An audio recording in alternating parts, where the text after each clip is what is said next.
What's up, everybody? Welcome back to Where the Locals Sk8. I'm your host once again, OG Skate Show. This is a podcast where we get to know local skaters on and off the board. And today, holding it down on the couch is David Peralta. What's up, everybody? How you guys doing? And now let's introduce our guest today. We have comedian, skatepreneur, yep. George Wang Jr. Yeah, what is going up? Dude, thank you for joining us today. Hell yeah. I appreciate you coming down. I just want to know, are you related to anyone in Peralta? Like, is Stacy your uncle or something? I have never had the chance to ask, but my mom says it's probably likely. That's cool. His last name is Peralta? Like, yes. Peralta? Yeah. Oh, dude, like, who else do you know that's a Peralta? I don't know anyone. I mean, besides my cousins and that's uncles. Sick. That's dope, dude. Yeah, you got to do one of those, like, what is those DNA tests? Ancestries. Yeah, it's gonna link you back to. Hey, if it comes back as true, I'll just be like, I'll be happy with one board a month. There we go. Just one board. That's all I need. Just to keep me on the board. One flight deck a month. Yeah, and then I want to skate the warehouse. Yeah, there we go. Man, dude, thank you for joining us. Yeah, again. My pleasure, man. I appreciate you coming down. What city are you repping? Right now I'm in Monte Rey Park. Monte Rey Park. Monte Rey Park. You know what we're famous for? I know it's sad to say, but we are the only city with a massacre. Oh, really? Like, in our area. Yeah, the Monte Rey Park massacre. I never knew that. That was 2 years ago, in the beginning of January. This Vietnamese guy, there's this dance studio, and he got mad. His girlfriend was there dancing. I remember that. And she tried to leave him, and he came in. I'll kill you. It was sad. Yes, I remember And I'm that. like, dude, we have a massacre. Like, I woke up to like 7 ABC News, like all that stuff you'd see on TV. Yeah, I remember seeing something of that came up on Instagram because it was a big dance studio, right? Yep. And now it's just like sits there kind of abandoned. Yeah, I live up the street from there. That's crazy. Which is nuts. Okay, so thank Monte Rey God Park. I didn't take up dancing. I know, bro. Good thing you're a skater, not a dancer. Yeah. There has been no skate massacres, I don't think. Let's hope not. Yeah, I think we're all too chill of a community. That's how positive we are. Like, we haven't had any crazy, violent, like, outbursts that are massive. Right. Yeah. Some of them are getting in trouble recently, but, but for other reasons. Yeah. But where were you born and raised? I actually am from Colorado. Okay.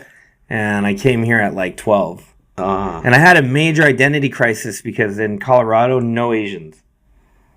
Then I come here, all Asians.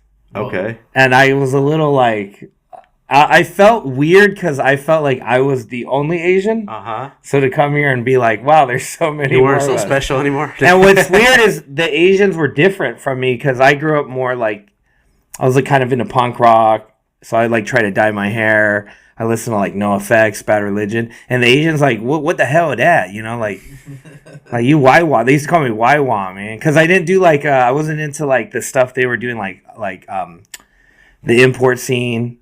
Like that's when like the fixing up your car was really huge. Okay. And then they would have the bang cut, that whole AZN period. Yeah. And so to be honest, that's kind of why I started hanging out with, like, I had to find skating. Because skating didn't have, there was no color lines. It didn't matter if you were Asian, black, you just skated. That's the best. And that's kind of like why I'm glad I came here. Because if I didn't, I don't think I would have found skating. I don't know if I would have been a skater in Colorado. Wow. Now, when you got to, you straight to Monte Rey Park? No, Colorado? It started out I went to San Gabriel. Okay. And I went to, like, they put me in this, like, crazy, like, I was in a real, I went to Roosevelt. So it was all Latinos. Oh, shit. And I got picked on. That's why I say this joke. I was like, they called me Chino so much, I thought it was my name in Spanish. Oh, wow. and I would say, and I would be like, I'm a stupid Chino. Because, like, cholos would copy my test and fail. So the next day, they'd be like, hey, we thought you were smart, fucker. I'm like, I'm not that type of Chino, bro. Like, I skate. Like, you know what I mean? So I grew up around mostly Mexicans. Like, when I came in here, I went to, like, all Mexican grade school. And then after that, like, I transferred to, like, more Asians and whites. And then kind of, like, that's where I think, like, I discovered skating. Okay. Yeah. Yeah, that's how, I mean, I knew white people. That's how I got on the board. Yeah. Yeah, actually, yeah, that's Yeah, the one guy I looked up to, he was a skater. That's how it all started. Was he like a neighbor or friend or? Yeah, you know what? He was like the class clown of the high school. And for some reason, like I looked up to funny dudes.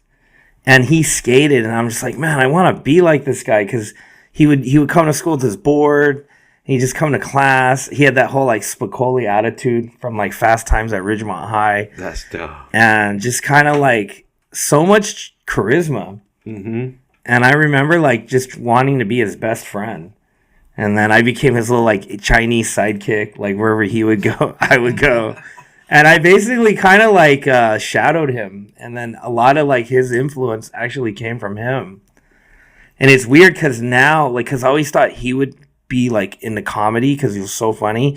And now we ran at each other and it was like Freaky Friday. Wow. Like I became everything he was about and he was all like corporate, quiet. And did he get corporate or was he he's like super corporate dad. He's like, man, I can't believe that you're doing all that stuff. I'm like, well, what do you mean? You're the one you made me, bro. Like, yeah, I'm like you're Frankenstein basically, bro.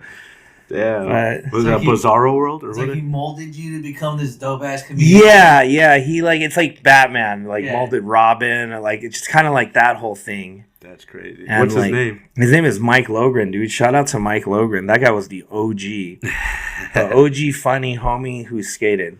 That's dope. Yeah. I mean, it's always cool to like be kind of like the class clown, you know, you get the attention and stuff like that. But you know what I liked though? It was because he got along with everybody. Because I felt like when I was at school, there was always beefs. We'd always have like Mexican Asian wars, and then there would be like wars between. I'm like, why do they just because of like what you know? And high school era. Yeah, high school era, like early '90s. Yeah. Right. And I got tricked once because I remember one of the homies I was like, hey, can I have a ride home? He's like, yeah. And we got in his little car, and he handed me a wrench. And we drove through this like little alley where all these Vietnamese hang out. And he's like, if we get down with the Asians, you gotta back us up. I was like, yeah, fuck the Asians, let's go, dude. I was like, I'm on your side, bro. Let's get them. I mean, dang, you gotta get a ride home still. So yeah. But it was a wild time, dude. The early '90s, dude. I always hated those rides when you like you're getting a ride home, but we gotta make a stop. You're like, what? No. And it was like so stupid, like just because of your race, like okay, yeah, like we're just gonna beat up Vietnamese guys for being Vietnamese. Like, what is going on here? But those '90s days, man, those are the crazy times. I remember that's when like it started, like rap and hip hop was getting gangster rap. You know, it was turning into that era. Like when I was young, there was taggers, and then they started turning into gang members. Right. But do you remember when we were skating? It was like the hierarchy was like gang members, taggers, skaters. We were even part of that, like we were in that category. Yeah. Like skating was not cool yet. Like it was really street at that time. It was. Like your mom would be like, don't hang out with that guy. Exactly. And those same moms are like, can you teach my kid and I'll pay for lessons? It's weird, right? Because now it's accepted. Yeah, I grew up I grew up right there at the end of the 90s because I was born in 1990. So I saw that in movies, you know, the skater, the bad kid. Yeah. That you don't want to be around them. Remember, we always had like the chronic leaf on the beanie. We're always stoned. Like we had such a bad image. And then like in the 2000s, that slowly changed to where it was like getting accepted. Yeah, because it was bad. Because even like the nicest kids that I knew, like one Asian kid, he came from New York, best kid ever, dude. After 1 year of hanging out with us, he was robbing kids, taking their skateboards. He got a record. We're like, dude, this is a nice. It was just bad. Yeah. We were all bad, like that movie Kids. Yeah. I mean, have no legs. There's some people out there that just will get a taste of that life and then they go further than you expected. You know, you're like, wait a minute, well, you don't go that far, but yeah, especially at that time. Oh, even like during my prime, which was like 04 and above when I started skating.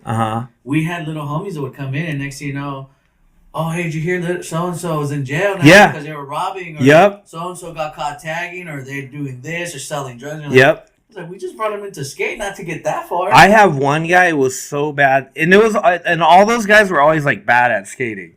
Like the ones who would do all the bad stuff, but they wanted to hang out. Yeah.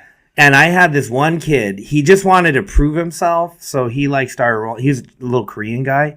He started rolling around like all the cholos, and then he would skate. And then he's been in jail since he was 13. Oh shit! I guess he went in for attempted murder, and then did like more attempted murder in jail. So he messaged me on Facebook, and I'm 43 now. And he's like, man, how's it been? I'm like, dude, this whole time you've been in jail. Yeah. How's it been? Like, a lot has gone by, sir. Yeah. They just released the Epstein files. Like, he's just been in jail since he was 12. Damn. But I guess he's like a real like big player in the jail scene. Like he owns that jail life. Damn. But to never have gone and like lived life, it's pretty sad. Yeah. And I've seen it because like I've asked some of my old friends like, hey, what happened to so and so? They're all like, oh, same thing, you know? Yeah. He's still in the system. Yeah. I was like, dude. And then some of them were even getting good at skating. Yep. And they threw it away. Yep. Like bad drug deal or just something dumb. Yeah. And I'm just like, man, to see them go down this path, and I would try to bring them along with me to skate, be like, hey, you can start filming, you can start getting sponsors, just keep coming with us, we'll take you places, and all you really need to do is skate. Yeah. Like all that other, like I've seen so many guys get ruined by like some fucked up girlfriend or drugs, and they're like the best skaters. Mm-hmm. And then you're like, if I could skate like you, bro, I would just be skating every day. But dude, one of my best friends heading that route, could have been on America. Yeah. Could have gone, then one bad mistake he made, and he's done. That's it. He went, and we're like, damn. He was the one out of our group that was like the good one. Yeah, he was the one that was supposed to make it. We're like, we're gonna follow your path. It's always that guy who fucks it up, and there's always like that like stalker skater who's like, he's maybe not as talented, but he's just so dedicated. And then you see him 10 years later, and he's like super, super good. Yeah. Just because he took it so seriously, you know? Yeah. But, that's how it goes. Dude, that's the life, man. I mean, it was like that back in the day. And then, like you said, it started changing where it's more positive now. More positive and just more acceptable. I love it, man. I think, like, after the whole Olympics thing, that's when it just became normal. So here's the thing. When I grew up, Asian family, oh, no, don't skate, no bad people. Right now, Olympic. Mm-hmm. Like, they just see, like, because once they see Olympic, it's over. Yeah. Asian moms, hey, make my son, give him gold medal. I'm like, bro, I can't do that. You'll be super famous for the whole country, man. Yeah, I mean, I could try, but bro, he ain't gonna be no Jinwoo, bro. Yeah. I'm sorry. Like, you gotta be a prodigy. Like, skating is hard, dude. I don't think you understand. Like, you can't just come out and get good. Like, you have to have something special. Well, it's like you look at the tricks they're doing now, and you're like, back in 2004, I didn't think 90% of those tricks were even possible. No. I'm like, I like enjoy it, but it's not relatable. No. Mm-mm. None of us are doing a big spin 3 shove out on rails. What did I see in a line? No, like a switchback heel, in a line. Shove it out. And back then, just to see someone do it on a clip, you would just lose your shit. It would be the best thing you've ever saw in your life. Yeah, but the most basic thing, if you could kickflip from board into a handrail, you were the baddest dude in the area. Now it's basic. Yeah. And that's why I feel like as you get older, just enjoy it. The worst thing is seeing like that old guy pull up and in his mind he's still 12 or whatever, like he was at. It's like, dude, enjoy your age. Yeah. Like, stop trying to like Smith grind the hub. But like, you're not going to do that. Like, you're so old, enjoy it. Because no matter what we do, like even if I go out tomorrow on an ollie of 15 stair, what Japanese kid hasn't like already hard flipped it and he's like 8 years old? Yeah. You know? And I'm like at this age where like I've enjoyed skating more than I've ever have because I don't have anything to prove. Everyone has already proved it. Yeah. So I can just go out and just make it look good. Do what I do, make it look good. Tail slide Tuesday, you know, and just have fun. And that's what, and I feel like that's the best thing because now you're going back to the roots of what skating was. Because back at a certain point, we were like, we're chasing that pro skater life. Yeah.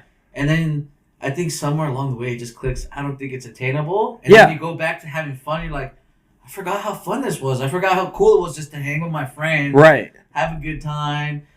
back each other up on just tricks that we're having fun doing and stuff like that. And here's the thing. I don't care about these new guys, how good you are, how pro you are. I'm a fucking OG, dude. Yeah. I've been around since 91. You know, I put out parts in 96. Like, I lived through that era. So no matter what, like, you know, it's like when you watch basketball, you're like, that's Julius Erving. Like, he's not going to, you know, like, I feel so like I've been with it since it became what it was. And I've been down since day one. Yeah. So, like, I think that no one could take that from me, you know? Oh, definitely. Just the amount of time that I got to live through it. It's like having a grandpa who lived through World War II, and now he's got to see how the world has changed to what it is, you know? Yeah. You know, and that's how I feel with skating. Yeah, because, I mean, I can relate because I feel the same way, coming from the hash era of Zero Down to Live, Baker 3, Flip Sorry. Yeah. To where it's at now, I'm just like, fuck, it's not as raw as it was when we were younger, but skateboarding is still skateboarding. It's still skateboarding, and it's you don't even watch videos. Just go on Instagram and look at clips. Yeah. That's the new video part. Scroll, man. Just scroll. And then now when having group chats, too, the amount of videos you send between your friends. Oh, yeah. Fuck, dude, I didn't know this went down or that went down. And it's always some guy you never heard. It's like Zarian Tucker. Like, who the hell is this guy? And it's like the gnarliest thing. Laser heel crooks down a rail. You're like... Just in a clip. Yeah. And the next clip will be like your friend taking a dump. You're like, wow, it just gets washed away.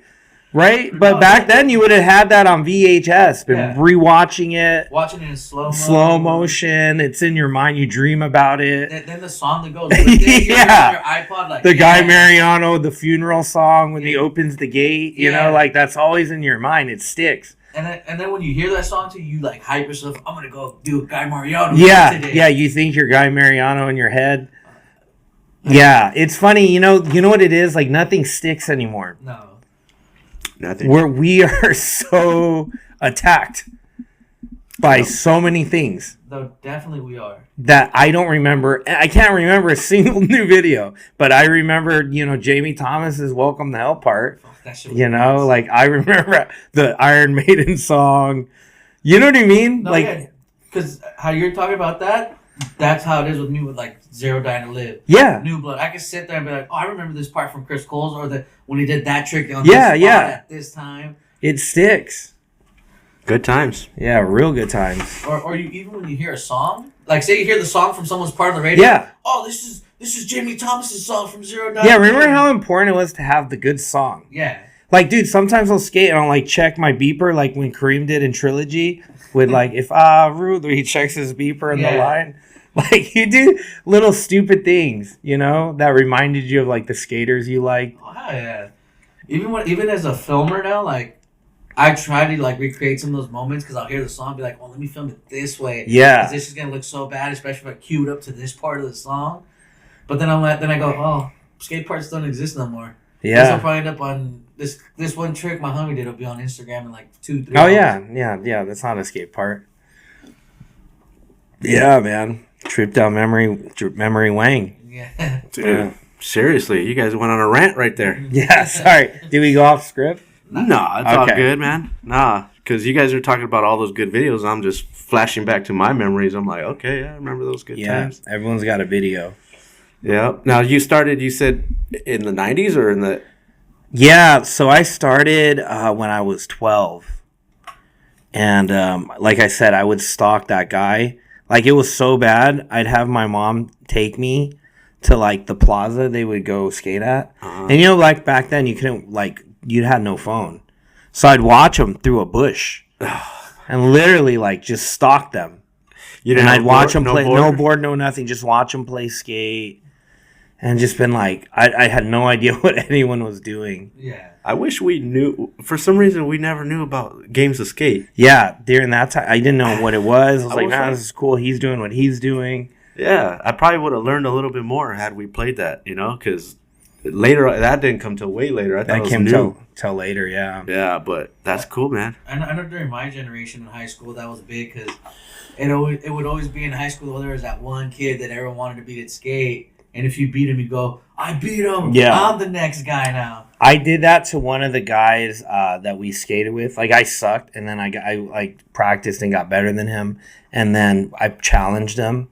and won, and he like wanted to fight me. Oh shit. Yeah, and we were never cool after that. And he became like some like rebel. Yeah. So he would like dog me. Like it was weird. Like just because I beat him. That's how much skating mattered back then. Like your whole pride was on the line. Like I don't think he would have cared now. Yeah. You know, back then too, like you didn't do tricks that like someone else is trying. Like because you could be trying a trick all day and then someone goes and does it first try. You're like, what the fuck, dude? You feel, you feel vibe. Like, you know, like what's up with that, bro? You see me working on this. You know, and then. But nowadays, everybody's like, "Can I try that with you?" You're like, "Yeah, bro, let's go." It's because like, who cares? Like everyone's like super good, or you know, what have you haven't seen? I'd be like, "Okay, can you show me how to do that?" Yeah, damn. Like the stuff I'm seeing now, I'm like, I don't get it. Disco flip, dolphin flip, have hospital flip. Oh, I even gave up on keeping up with names, and I just call it what it is. I'll be like, that is a kickflip 180 body varial with the late board rotation. Yeah, 1 foot. Yeah, it's a lot. Even the back 180s and front 180s, I don't even call them that anymore. I just go, that's a behind rotation 180. Yeah, it sounds better.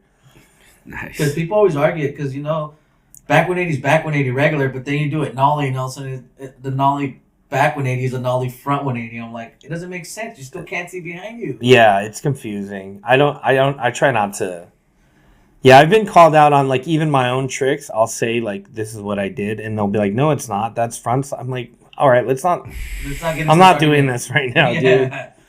Yeah, when I was confused with the front and back side too. Like, yeah, because you know. So front is as you turn your body forward, right? Front ways. Well, right. I take it as front is I can see in front of me. Yeah, that's what I thought. Backside, if I'm blindsided, I can't see behind me while I'm doing my trick. So if I'm rotating and I'm traveling the direction, that's what it sounds correct, but it's not, right? You got to do it the other way. So front nose is opposite. Well, back nose is the regular nose. The regular nose back.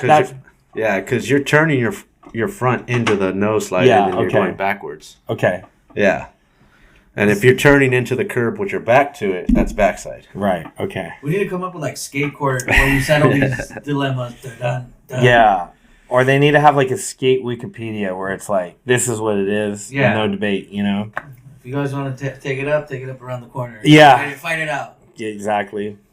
So did your friend end up hooking you up a board, or did you have to get that on your own? So this is how like obsessive I was. I would steal my parents' money. Oh shit! Especially my mom. I just go in her purse, oh, no. and I would go to this neighbor of mine and pay him for lessons. Oh wow! Yeah, I'd be like, I'd give him money. How much is it for you to show me how to drop off a curb? And I'll never forget because he like had that little Mike Mcgill board with the skull snake, and then you know, I would just. I would have to pay. I don't know how much I gave that guy, but you did like for months or like to the point where I could be good enough and do my own thing. Okay. But the beginning, I was always like, did he ever try to show you without having to pay, or was he all like, nah, you gotta come with the using me up hard? I was taking full advantage of me. And it's funny because we're friends now, and he'll come up on my Facebook every now and then and be like, don't forget who started you. I was like, bitch started me. You were ripping me off. I know. And he doesn't skate now at all. Like, he... Too bad you don't give his kids lessons. No, but his kids all come out to my comedy shows. Oh, that's rad. Yeah, they're, like, big fans of it. So, at least, that's like, cool. his I get it back. Money somehow. Yeah, you're getting money back somehow. His son paid me back for all the shows he spent. Dude. So, Mike Mcgill, huh?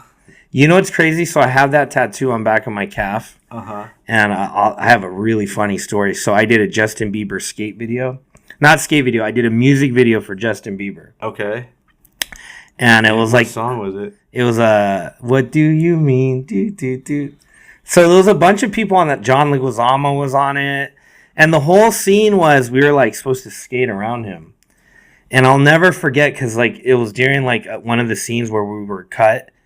And like Justin Bieber was performing, and like I didn't hear what we were supposed to do, so I remember asking this girl next to me like, "Hey, what's the scene?" And Bieber, fuck, dude, it was so rude. He did like a pop lock, and then he like does this like to my mouth, and he goes, "Hush." He hushed me. Oh, like, what? So he pop locked. He pop locked to like hush me on set. I was like, dude, this guy is fucking gay.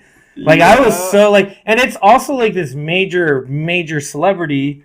So and me being a skater, like fuck this poser, like I had my entire ego just crushed. Right. So I actually skated off the set. I was like, I don't need this, and I went to Crafties, and I'll never forget. It was like one of these like Harold and Kumar moments, because like as I'm getting like chips, some guy taps me on the back. He's like, "I love your tattoo. This shit's rad." I'll go, "Oh, cool, dude." And I remember being like, "Oh, you know about Mike Mcgill?" And he laughed. He's like, I'm Mike Mcgill. Oh, shit. And I was like, dude, because I know what he looked like. Yeah. And I was like, dude, no way. And he's like, yeah, it's crazy. I was like, do you have any tattoos of it? And he's like, no, but every time I see it, it just like, it makes me feel like that's so rad and stuff. So it was kind of like a full circle moment. Yeah. Like I had to get hushed by Justin Bieber to like meet Mike Mcgill from the tattoo. It was just a weird moment. It was a cool day. It turned into a cool day. It turned into a cool day, but I'll never, because when I hear that song, I just see his finger hushing me, bro. Oh, dude. It's insane. And this was during the time, he skates. Yeah, I was just watching this. Yeah, he's actually gotten pretty good. Yeah, he did like a switch. He did a switch flip on a I mini ramp. When we first heard he was skating, we were like, same thing, fuck this poser. He's just trying to jump on our train. And then when we saw him taking it seriously, we were like, I guess. So when I hated him was during that era where we're like, okay. And he had, who was on the set with him? Sheckler. Okay. And it was just like, I don't know. It was just, all right, Shex. He kept calling him Shex the whole set. Come on, Shex. I was like, dude, this feels just too white for me right now. Yeah. Like, yeah, you grew up in the hood. Yeah, I was like, it is just too like, hey, Shex, hey, Beebs, hey, Shex. I was like, dude, stop kissing his ass. The guy just hushed me, dude. Like, who does that? You're a man. Tell me to shut the fuck up. Right. If you would have been like, shut the fuck up, bitch, I would have been like, cool, all right, don't hush me. Yeah. And do it in a dance routine, too. It's like Michael Jackson doing like, hey, and then, like, okay, dude, that is ultimate ego. A part of me wish there was footage to see this, because it just the way you described it's so funny. I did a storyboard I put on TikTok. It went kind of viral where I like did animations of what had happened, and I took like screenshots and stuff. Okay. But that was like the closest I got to recreating it. But people were like, and people who didn't believe me, I screenshotted all the parts of me in the video. Yeah. So they knew, like, I wasn't lying. Yeah. That's crazy. That's cool. That's a great story to have right there. Yeah. Do you have like an agent or something that helps you? I did at that time, dude. Okay. I was getting booked on everything. Because at that time, like when I got into like the whole entertainment thing, there was this guy in my acting class who was like, bro, why are you taking acting class? I'm like, what do you mean? He's like, just take pictures and start like going on auditions, dude. You have a good look. And then I was like, all right. So I got this like photographer. I took really good headshots of me skating. And at that time, there wasn't like any Asian skaters. Yeah. So like I would show up to like Sprite, like there was an open audition for Sprite. And the director's all right. He's like, action. And you see every dude there like was an actor. Like they were holding boards, but they were acting like to be a skater. And they'd be like, oh no, our agent said we were just supposed to like, and they were like, and it was funny, like, because these guys were dressing how they thought skaters looked like. And it was annoying me, like, who skates in Doc Martens, dude? Or like the chain wallet. Yeah. I mean, I've seen it, but it's rare. Yeah, it was like, and it turned out only 3 guys really skated. And guess who the 3 guys that got the audition? Me and the guys who actually skated. Yeah. And I'll never forget, because all we had to do is we went into the studio and we had to climb up this huge ladder, and there's just this like bed full of Skittles, like those foam Skittles. Yeah. And we had to pretend to ollie, not even have a real skateboard. You pretended to ollie, because I have the picture here. You just pretended to ollie, and they were gonna put they were gonna Photoshop everything else to add and everything into it. For 2 hours, I made 10 grand. Damn. Fuck. And it sold as a billboard in China. Shit. And then at that moment, dude, I really was like, dude, I could make a living just doing things like that. Mm-hmm. And so I got into entertainment, and I was just doing all these like random off gigs and not really even having to skate, just like being background skater. Yeah. Dude. And then just making money, and I just figured it out, dude. Tasting that rainbow, man. Yeah, but look, check it out. There it is. Oh, wow. That was for Sprite China, dude. I think That's you changed dope. it. Yeah. It's like when to make 10 G's, bro. Damn. I couldn't believe when the check came. I was like, did they make a mistake? I thought it was like $100. I was like, whoa, that's... Took my girl to dinner in Beverly Hills. I was like, dude, this is the life. Like, I get it. I got a taste of like probably like what some of those pros were getting when they were making like money. And when you're like young and you don't really have a lot of like bills, like $10,000 is a lot. Yeah. You know. How long ago was that? That was I was like 25. Okay. But I was 100-pound skater. I was like super rich. Like I had like a good look for that time and era. Yeah.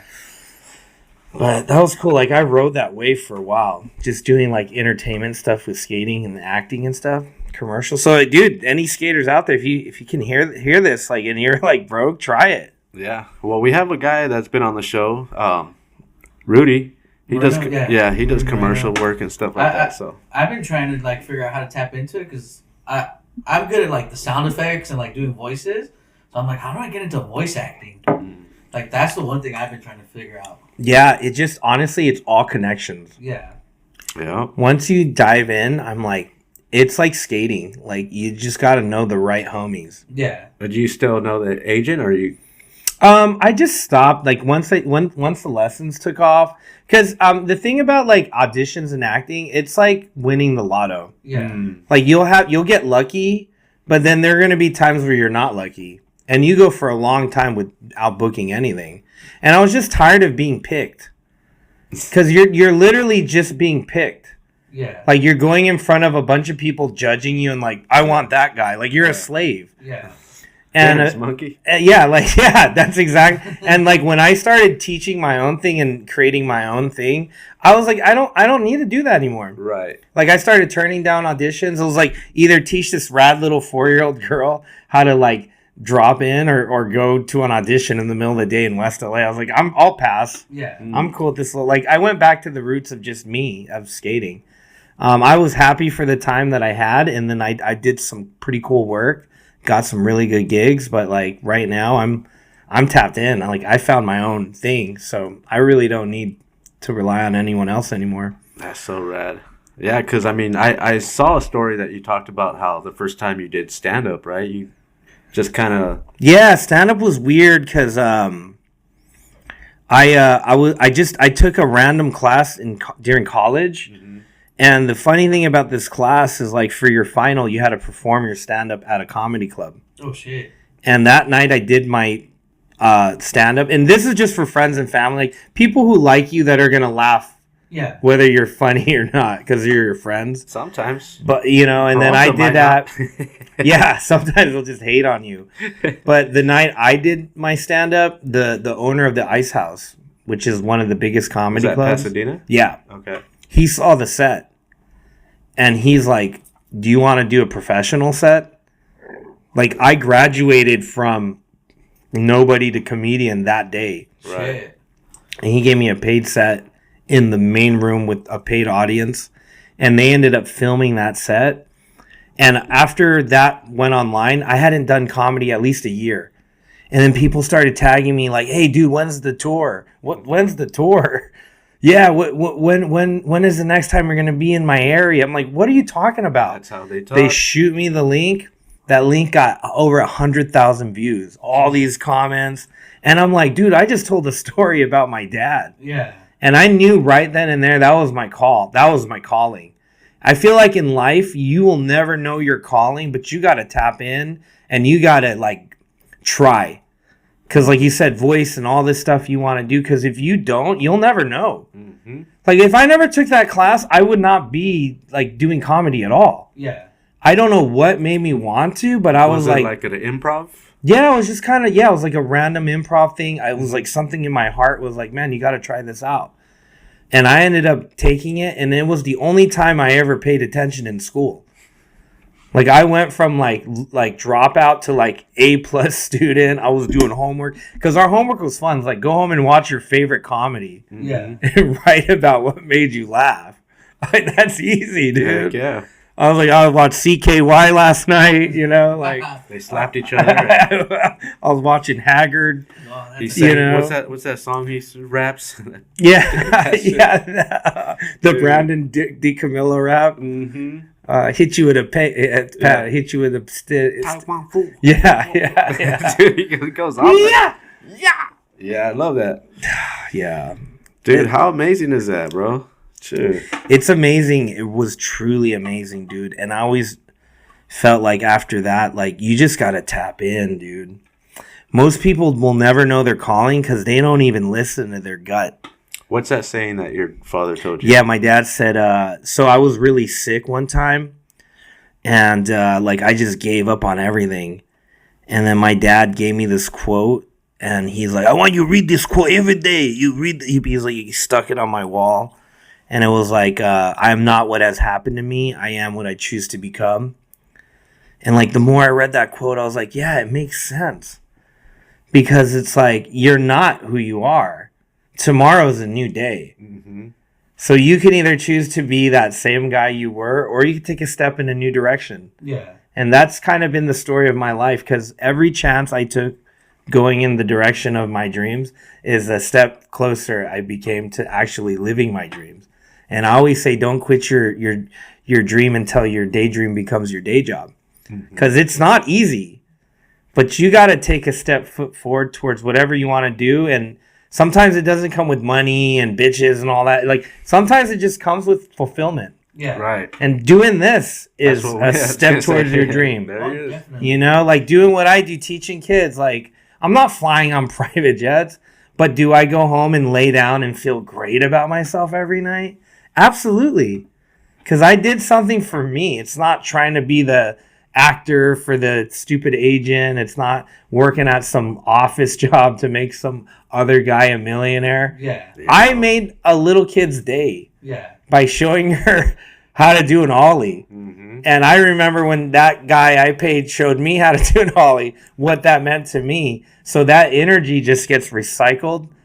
And I'm just around the best vibes all day. And then when I do comedy, I make people laugh.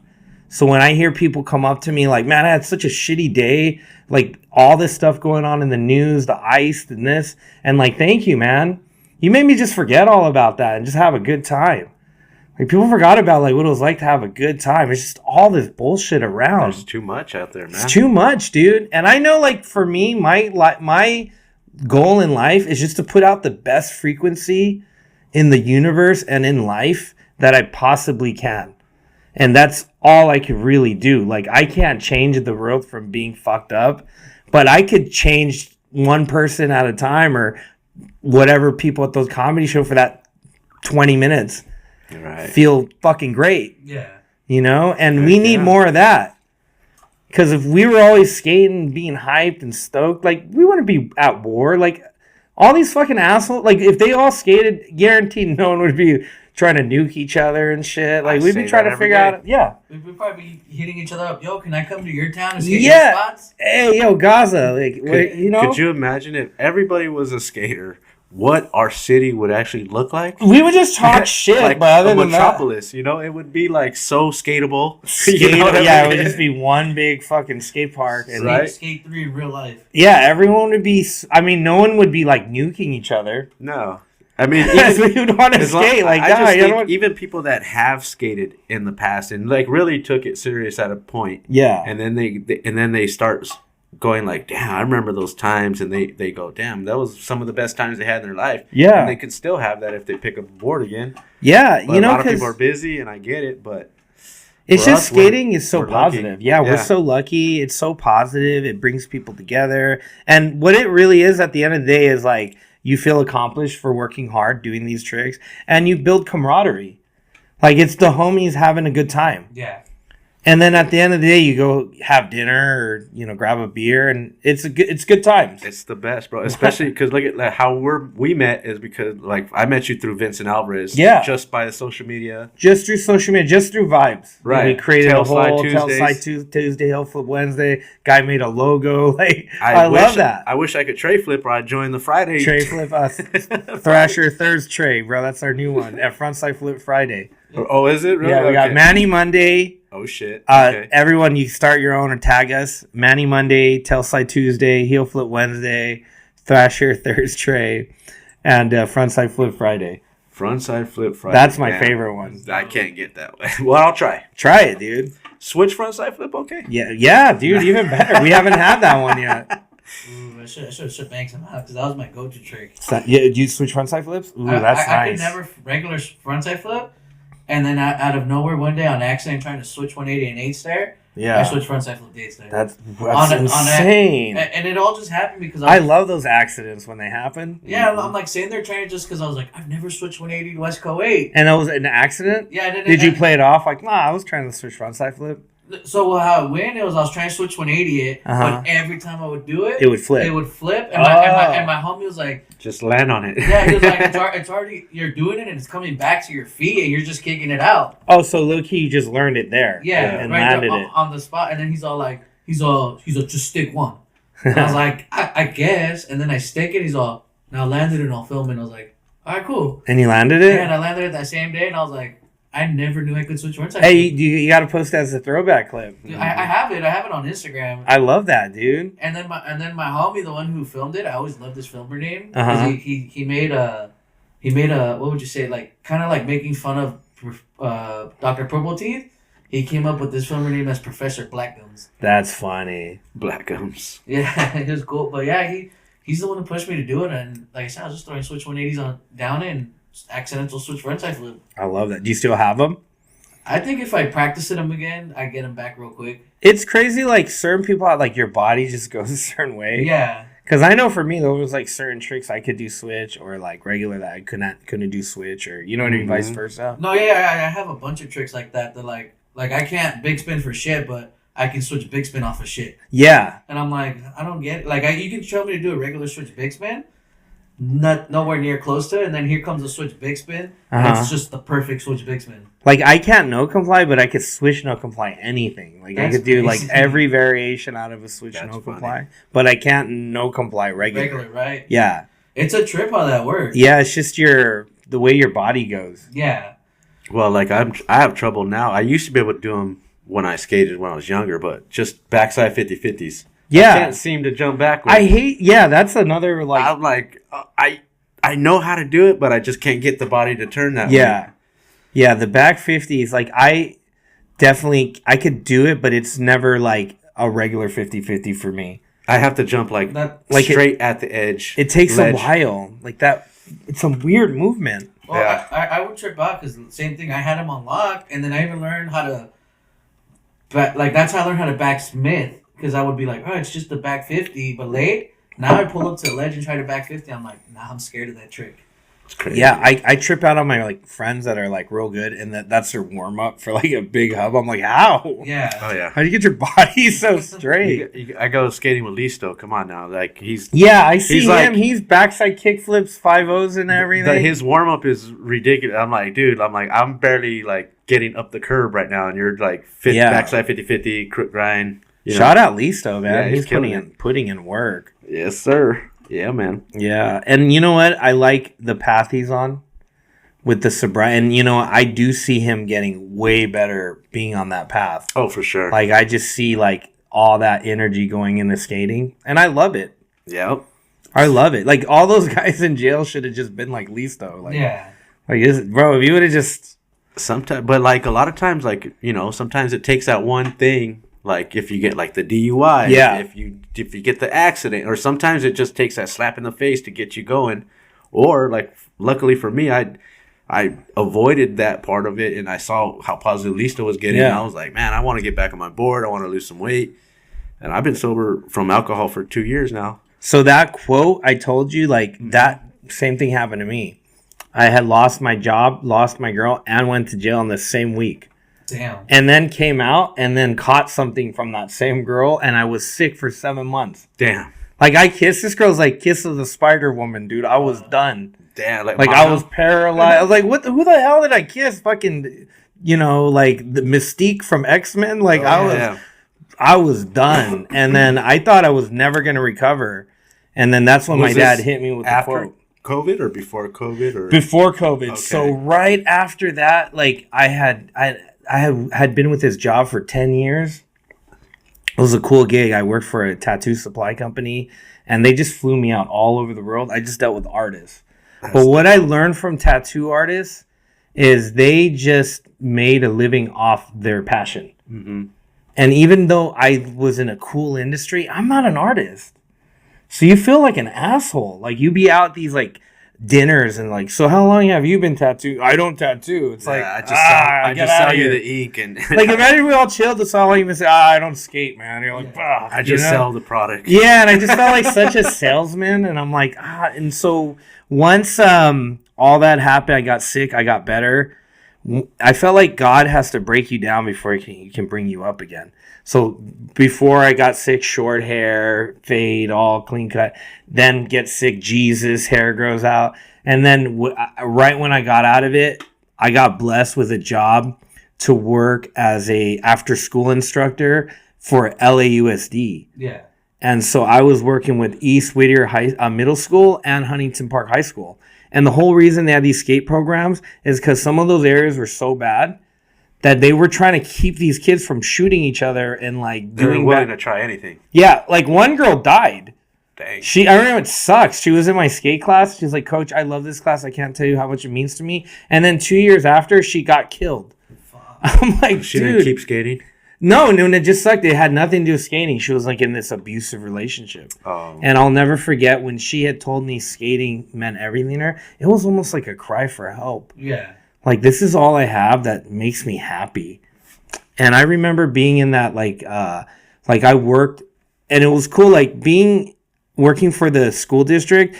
It kind of gave me my credentials to be an actual, like, skate teacher because I learned. I had to get CPR certified. Mm-hmm. I had to turn in fucking lesson plans. I don't even know how to put a lesson plan. Oh, today's manual 101. Yeah. You know, like, just make things up. Like, today we'll be learning how to kick turn. They need to see some kind of curriculum or something. I had to create a whole curriculum.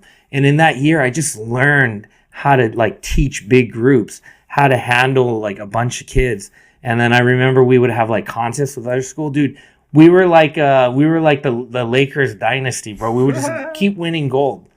Cause I feel like the more ghetto the school, the better the skaters are, dude. Yeah. Cause you got those prodigies. Yes. Like it's so fucked up at home. This guy just wants to smoke a blunt and hard flip a 10 stair, dude. Yep. You know what I mean? I had those guys.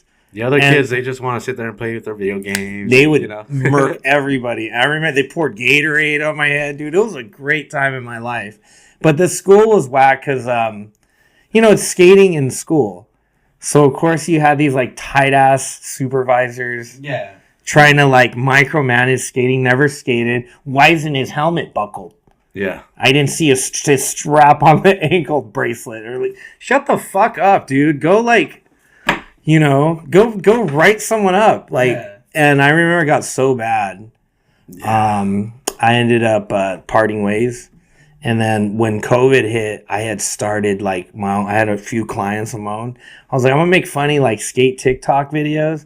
And then they all went viral. And that's how the skate-entrepreneur happened. Damn.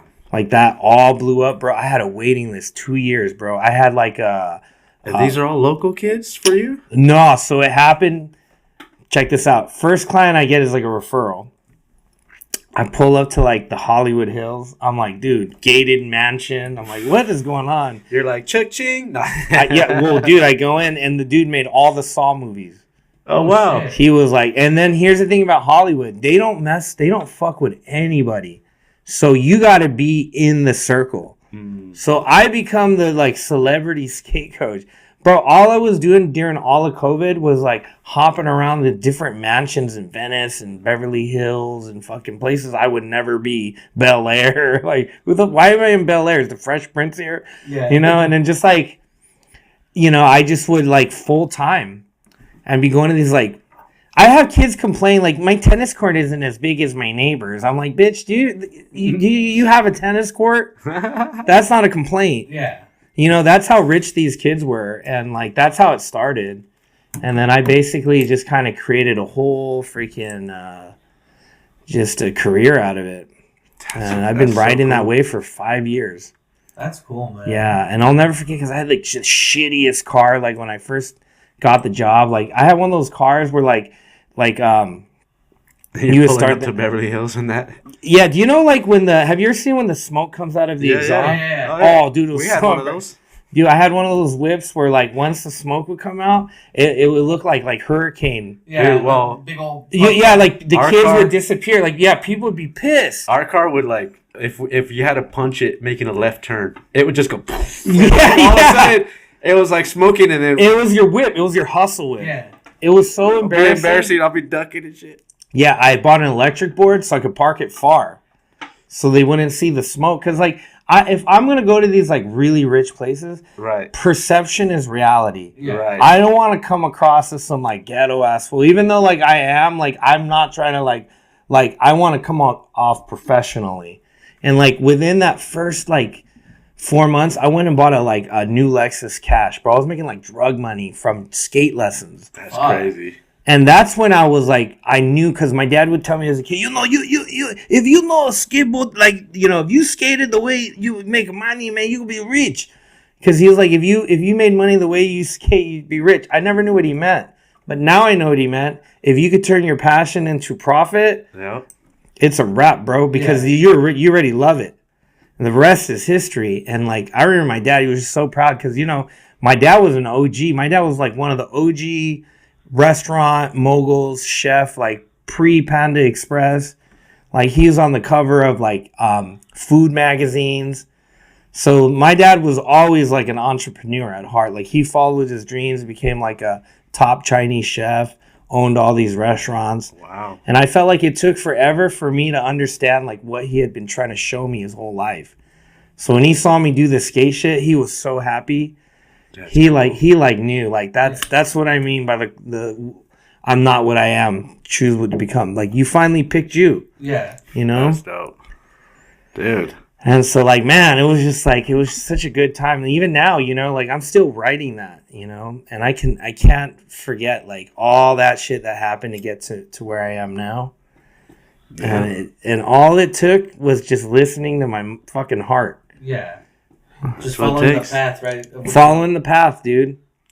I mean, that's what we're doing here, man. Yeah. Like you said, it takes that first step to take, and then next thing you know, like it's not gonna happen overnight. Yeah. Everybody's got to, because a lot of people see what you do. Sometimes, they go, "Wow, look what you," and they think it's gonna happen so fast, and they don't understand all the work that people put in. People have been doing it forever. Like I was at it forever. And here's the thing: sometimes it comes, sometimes it doesn't. But the goals just got to be every day. Mm-hmm. Because I have so many friends like in Hollywood, dude, when we make it big, when we get to this, why? I'm big right now, dude. Like I pay rent with this shit. I'm very happy where I'm at. Like I don't care 10 years from now. I care about right now being on this podcast. Dude, that's so like I live in the moments because like I just lost my dad. Yeah. And after losing both your parents, this shit ain't forever, bro. Like, we could get nuked tomorrow, so, like, make today fucking count. Exactly. Every day counts. Did you skate today? Did you make someone smile? And you said you're only 43 right now? Yeah, I'm only 43, but I'm going to make sure every day is a different day. I'm 46, so, like, I'm waking up nowadays, like, just grateful that I woke up. Yeah, grateful as fuck to wake up, dude. Don't think about, when we do this 10 years. It's going to happen, but it takes a day at a time. It does. It does. And it's happened because I sit there and think of it. Are we going to do this forever? And I go, I got to stop thinking like that just because we started this just to give the homies who need to be coming up in skateboarding a voice. And I'm just glad that I get to sit here and spend time and get to know all my homies better. And I make new homies. Yeah, and this is great. Look at this. This is a good time, Yeah. We've been doing it for 3 years now. So. Yeah, look at that. And I bet every day has been like, you didn't even see that 3 years go by. It went by so fast. I mean, we put in a lot of work, but like once the day's over, that's done. Yeah. It's in the past now. It's in the past, but you feel good about it. You got it fucking archived. You can go back to all these episodes. Yep. Man, it's been an amazing journey. Like I said, just meeting the cool people along the path. Like 3 years ago, I didn't think we'd have Jeremy Ray, Vincent Alvarez. I know. I saw you had Chris Roberts. Roberts. And then to be able to shout out my boy Yorkatron was on here. Yes, sir. And then to be able to call these dudes your friends out. Yeah. Off something you didn't think that was going to be that big. I'm like, this is dope, man. Yeah, you're like, we need something local. What else other than like the big ones, like Nine Club? Like, we don't have a local Where the Locals Skate, you know? Yeah. Mm-hmm. Speaking of Nine Club, yeah. Speaking of Nine Club, didn't you have a little? Yeah, I had a little story about that. So when my mom was going for cancer treatment, I used to sit in the waiting room with Chris Roberts. His mom was sick, and at that time, that's when the comedy podcast was booming. And he asked me, he's like, "Bro, I need to ask you something. I know you're in comedy, you do podcasting. Do you think like if there was a skateboard podcast, like skaters would listen?" I'm like, "Dude, Chris, yeah." I swear, like, you need to be the one to, like, create that lane because no one has done it. Mm-hmm. We don't even know. Like, to me, skaters are like old CD photos. Yeah. You see the picture, you never hear them talk. You're right. You hear them sing, but who are they? Yeah. And if we think about skaters then, we don't know anyone's personality other than what we see from the clips. Right. And I was never the guy to read the album covers. Yeah. You know, I just look at the picture. Exactly. So I was just like, bro, you have to do it. You have to be the one to do it. And he's like, man, I'm going to sit on that. And then 10 years later, boom. I'm like, there it is. They've been doing it. And I'm not saying like I'm the one who, told him to do it. But I definitely think that I might have inspired that idea a little bit in that moment. Were you podcasting at the time? Yeah, I had my own little podcast called Hang with Wang. Okay, Hang with Wang, and it just play on words. Yeah, it was fun. I actually met my girlfriend from there. Like, well, not Hang with Wang. I had a podcast and I had a prank call show. It was a live stream. Oh wow! And I was making money off my live stream. Because what we would do is I'd have comedians come on. It was like Jerky Boys. Okay. And we just do prank calls. But we called it positive prank calls. Yeah. So I was like, hey, we would call guys. Like, we just want to let you know, like, we took a survey and you have the biggest dick at your work. Like, we were just trying to make people feel good with these prank calls. And it grew a cult following. Like, I met my girlfriend now that, like, she's known me for 12 years. Like, from that podcast, from that like live stream. And I remember I was like asking for open donations. Like I got like 10 G's a month for just doing that because people would donate. And I didn't ask them, I didn't beg for it. That's just how much they enjoyed it. And then, it was just kind of hard to sustain because it became a little too overwhelming. Yeah.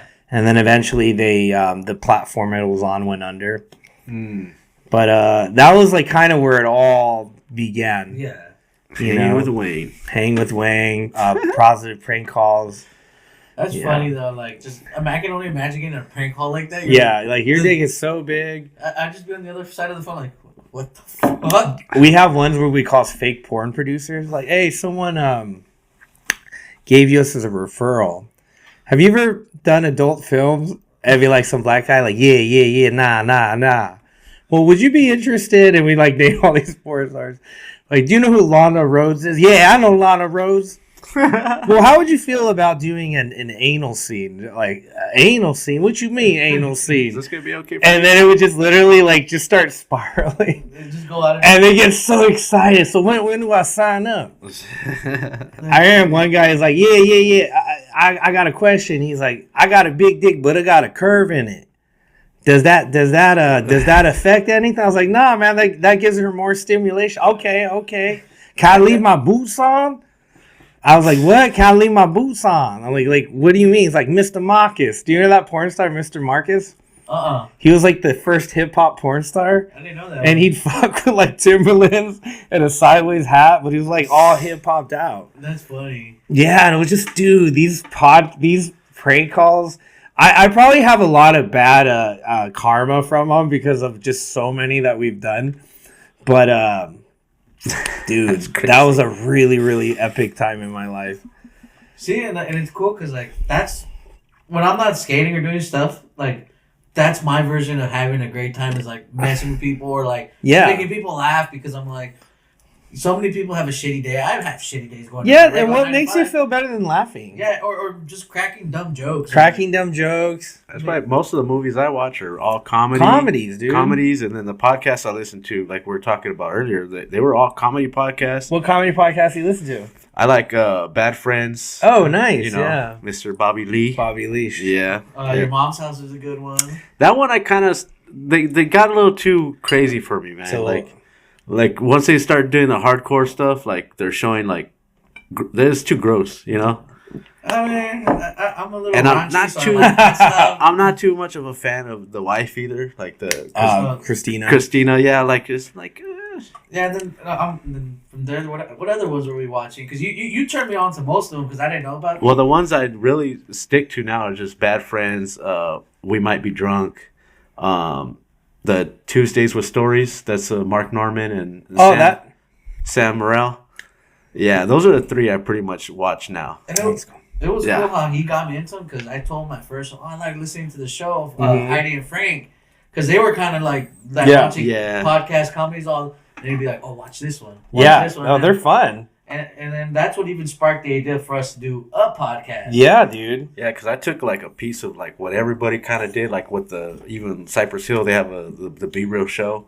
I was on that one. Oh, you were on that? I did his. Sick. But the only thing about that one was I just got too high. Okay. Like if you go in there and you're not like a weed smoker, good luck. Yeah. Because they're like making you hit. I'm like, I don't even know where I am. Like, Tony Hawk was on there, and he said that like he didn't even smoke, and he had to pull over on the way home because he couldn't handle it because the contact high. The contact. Dude, I appreciate it, but here's the thing: like me and Martin have to do like dispensary weed shows. It sucks for the guy who doesn't smoke weed, who has like a panic attack on stage because he doesn't know how to handle it. Because it's like imagine going to like you're a sober guy and it's like the drinking podcast and then we spike your water with vodka and it's like, dude, it's like I'm not asking to be this high, dude. Yeah. Like I really came in here like a clear head. I knew what I wanted to talk about. Now I don't even know what I'm doing. I'm just staring at this guy's head and like it's becoming bigger to me. You know, it's just weird. I feel like I would be that guy because even when I did smoke, I didn't smoke a lot. But there'd be days where the homies would be like just passing blunts, and next thing you know, I'd just be there like. You get lost, bro. You become a gargoyle, dude. Yeah, either or that, or they would call me the ninja because I would just slowly disappear. Yeah, and they'd find me in a corner randomly sleeping. Yeah. We had a homie. We used to call him. We would call them gargoyles. Because these guys would come over and smoke, and then they would get frozen. Yeah, they just sit there. Just couch locked. Bro, couch locked, but like lost. Yeah. He'd be like, "Hey, Ron," and they don't respond. 20 minutes later, what? And then 30 minutes later, back by the trash cans, throwing up. Oh man! Get away from me! Yelling like, dude, you just gave my boy a panic attack. He just came to have a good night and watch some comedies, and now he's had the roughest night of his life.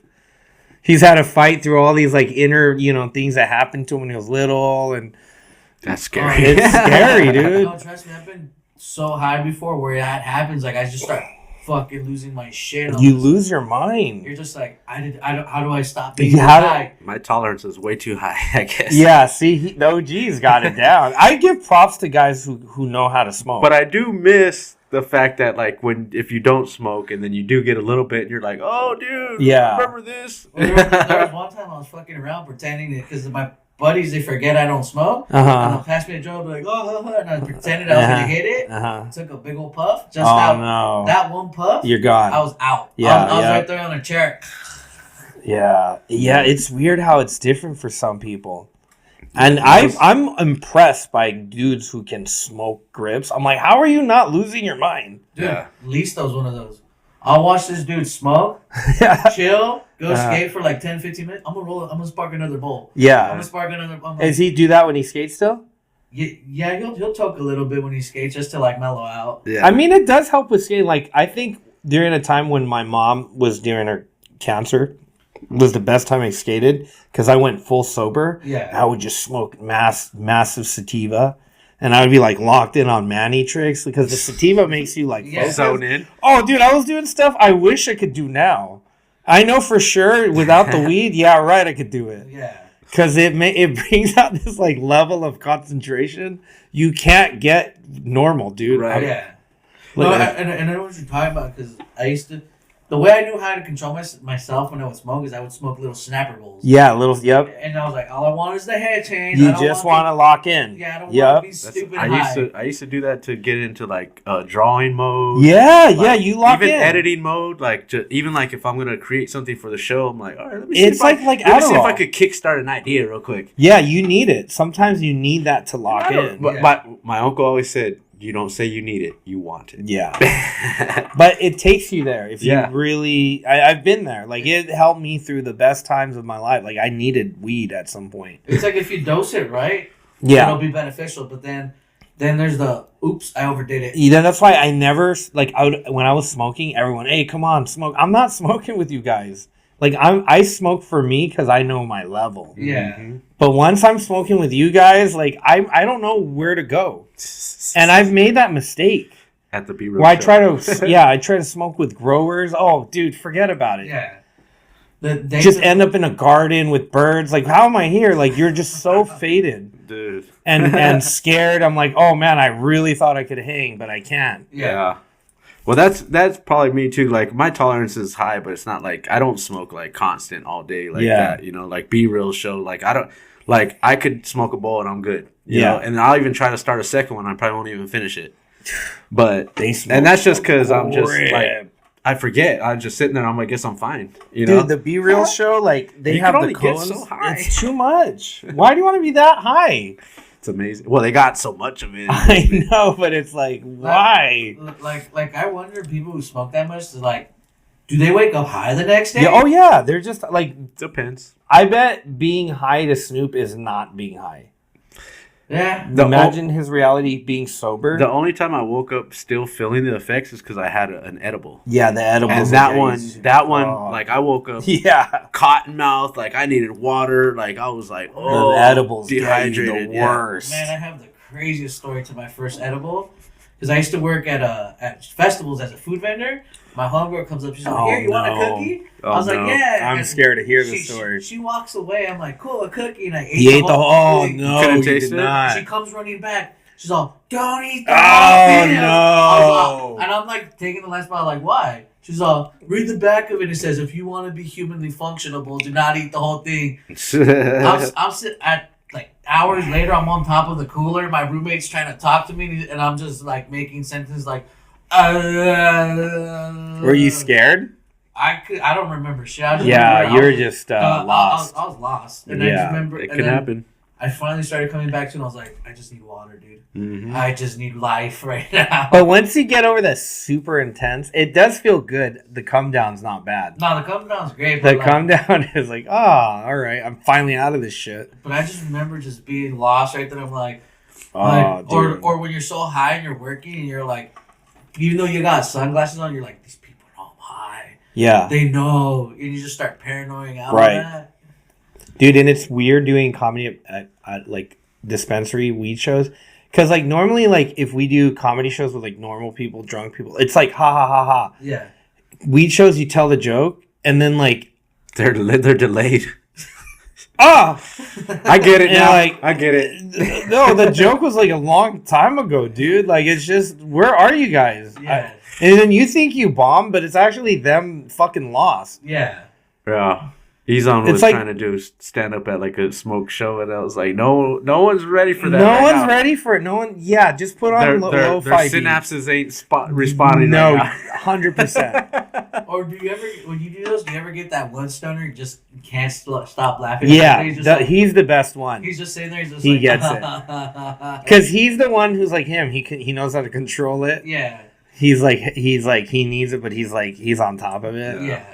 But do you have like a set that you do, or do you like? I have a set. Do you mess with the crowd? Do you do a lot of crowd work? I like doing a lot of crowd work, but I do have a set. It's like skating, right? Like we have our go-tos. Like you got the swish front side. Mm-hmm. Like if I want to drop it on them, I hit them with the swish front side. But in the beginning, I might warm around, do a couple 50-50s, you know. Hit this little ledge, a little board slide. That's kind of like you getting them kind of ready, and then you hit them with the hammers. Right. But the problem with comedy too is it's so subjective that a lot of comics don't know how to read the audience. So, like, the other night we did a full-on biker bar. Like, everyone in there is eating chicken. It was just, like, not the place for comedy. Mm-hmm. First guy goes up and is just doing, like, his set. I'm like, dude, do not do your set. Like, you have to talk about, like, what is happening. Mm. Like, I got on stage, like, there's a guy shitting next to me. This guy's eating a buffalo wing. I quit. When you know, like, kind of like I started pointing out shit in the room and I got everyone on board. Yeah. So a lot of times comedy, it's almost like psychological because I'm just trying to get you to, like, fuck with me. How do I get this guy to put his fucking chicken wing down and listen, you know? Yeah, right. And that's when it comes to, like, learning how to connect with people. Mm. You know, because, like, even skating, like, think about the guy when you go skating. This happens a lot at my local. You get the guy who comes in hot. It's 7 a.m. Do a couple board slides, manual. There's some guys that will just hit the hubba. And then that guy's out with a fucking tweaked ankle, not even like 2 minutes in. It's like, dude, just chill. Yeah, like warm up. Like, why'd you come in like you're fucking Tom Petty in the flip video? Like, warm up. I mean, I can see that because there are days where, like, there's days where I've woken up and I'm like, oh, I'm feeling it today. I'm going to show up to West Coast. That's you're like too horny, but sometimes you got it. Yeah, well, that was like the switch fronts. Yeah, sometimes it's like, let's do this. Yeah, like I just showed up because I had just bought a fresh pair of shoes and a board. Like, you're ready. I'm like, I've never switched 188. Fucking first trick I'm going to go for. And you went for it. What time was it, though? It was like 5 in the afternoon. See? But I had just you wouldn't do that at 7 a.m., dude. I've done it a couple times before. Okay. Yeah, like I'll just show up and next thing you know, I'm nollie backside when eating down the 8. Yeah. And I'm just like, cool. And then, but you're prepared because you at that time you were skating a lot, right? Yeah, this is when I was like, I lived, eat, breathed, everything skating. So what I'm saying is there are guys that would come and you could tell it's been a while. Mm-hmm. Yeah. But in their mind, they're still that guy that's sponsored on Active. But he's like 48 now. Active been closed for a while now. And he, instead of being like us where he just wants to chill, he's trying to one up hey, can you move your bag? Bitch, you move your bag. Yeah. Like when you're telling me to move my shit because you're going to hit the rail, you're not doing it. I guarantee it. And then they do the pro roll up. He's like scooping out. And the first thing that happens, the guy like fucking flips, like eats shit. Yeah. And it's like, why'd you even try? Like, did you even, like, feel the park out? Yeah, like get a feel for, like, all the rolling. And it's embarrassing because you know he's embarrassed that he fell. And we all saw him, but no one's saying anything. Yeah. And then he's playing it off. He's got leaves in his head. And then it's like, where did he go? 5 minutes later, it's like the secret escape. He didn't do it? Yeah, he just disappeared because he's, like, trying to, like, escape. If I slam... With the Irish goodbye. yeah. If I slam, I usually want to at least... I know it hurts. I'm trying not to show it. Yeah. But then I still go and do the trick again. Or at least attempt it. Yeah. And then I sit down. I don't go and sit down right away to show that I'm all hurt. Or the funniest one is the one where they try the 50-50 and they overshoot it. That happens to all of us. When you shoot and you have that backbreaker. But that's your first trick. Fourth Ave at the the long ledge that curves. Yeah. That's the one I slip out on because I just missed it. And then it's a little further drop from that side. Oh my god! You get it with the whole wax stain on your back from where you slide. Yeah, and that sucks because that was your first trick, dude. Happened to me at West Coast. I've been taking skating seriously so long that I'm like, I'm gonna go for an air out of the fucking quarter pipe and back in. First thing I do is I lean back and straight to my tailbone. Oh no! And then I just look at my homies at the top of the corner. He's all, feels good to be old, huh? Fuck you. Yeah, it sucks. Yeah, I was just like, damn. I was like, I swear, like 2 years ago, I could have done this first try. I remember I was at South Pass. I had a little lesson in the morning. This is like Asian kid. I don't know what he tried. I think it was like a crooked grind. But I know he was sitting down. He hadn't been skating. And he smacked his head on the fun box. Ooh. Bro, bleeding. He's holding his head like it's hurting. I was hurting. Yeah. And then I see this little kid pull up, and he was a coach too. And I'm like, how the fuck are you going to teach her? You can't even teach yourself how to fucking fall right, dude. Damn. And he's holding his head the whole go down the ramp. I'm like, dude, you should have just made it about the kid, dude. Yeah. I don't know why you went for that hubba or whatever, hit your head. No, and it just hurt me to see him have to teach the whole time. Just holding his head, it's throbbing. We've all been there with our head smack, so we know how it feels. Yeah, and you think you're like brain damaged, like you know, we're not gonna go get an MRI. We're just like, okay, but it's scary though. It is scary. I recently hit my head too, and I was like, dude, that was like. And you're dazed. Yeah, like I'm like I wasn't sure if I was feeling okay, you know. Yeah, trying to. You're really not because your brain is just like it's rattled. It's rattled. Yeah. Yeah. I mean, and I sit there sometimes and think about that. I was like, how many times as a skater have we hit our heads, and we're just still fine? It's crazy. Like we probably built the resilience. Yeah. But then you hear the stories of like that guy's wife hit her head snowboarding, and then 3 hours blood clot and died. That's where I was trying to go with that because I trip on like skaters like on a daily. It's gonna happen to us. Yeah. It's gonna happen. In 1 year, we're gonna hit our head more than once.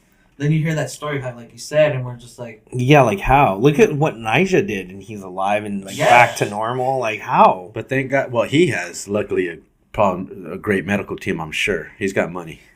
So for somebody, the average guy like me, I don't have a team. You're not I'm not skating after that fall. No way. No way. Ice crushed the ice socket. Well, yeah, not an SLS. And he's back like it never happened. Pretty crazy. And that was like, what, a good 17 stair right there?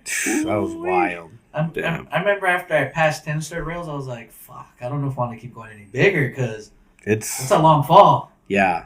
Yeah, the higher the stair, the higher the risk. And then, you know, like, we've all seen those bails at the end of videos where everyone locks in a front feeble the wrong way. Oh, man.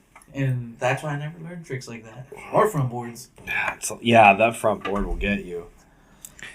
All right. Taking it back to comedy, is there a place that you still want to perform at? You know, I would love to sell out like an arena or something, but I pretty much like accomplished my goals of hitting every major club. Oh, sick. Yeah, I've done all the major ones. I've done the Laugh Factory, I've done the Comedy Store, I've done like all the improvs, I've done Ice House. So like I hit all the main ones, you know. But eventually, like, yeah, the goal would be, like, touring, selling out arenas. But, I mean, that takes time. Right. How long have you been doing the stand-up for now? 16 years. 16 years? Okay. Yeah. Dang. And it's wild because, like, I don't tell a lot of people, so they'll have to either follow me or just end up at a show. Like, what the fuck? Yeah. You do comedy? Like, yeah, I'm on stage right now. But it's, like, one of those things like the secret's kind of out pretty much now. Like I used to stray away from it, but now I'm like, this is what it is. I'm owning it. This is what it is. This is what I get paid. Do you go out of state to perform as well? Yeah. I was last year was a huge accomplishment. It was my first time headlining the San Jose Improv. Sick. Yeah, that was a big one. Name on the marquee and everything. That's a major thing. Yeah, that was big for me. Hell yeah. Yeah. You got a photo of that for sure. Yeah, I got a photo of that. Me and my other really good friend, he's the only other comedian that skates. Shout out Martin Rizzo.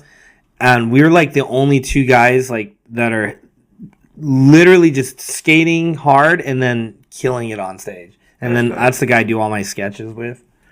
He should probably come on here too. He doesn't live too far. You should have Martin Rizzo on here. We're down. Yeah. Oh yeah. That one show I went to with the Creeper was the Cholo Fit dude.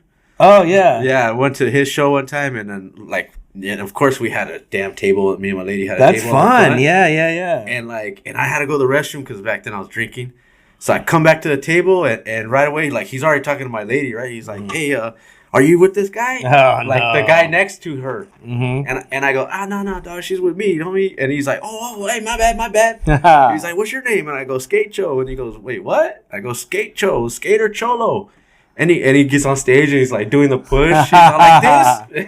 And he starts riffing on me a little bit. I was like, hell yeah. That's fun, dude. Yeah. I like that.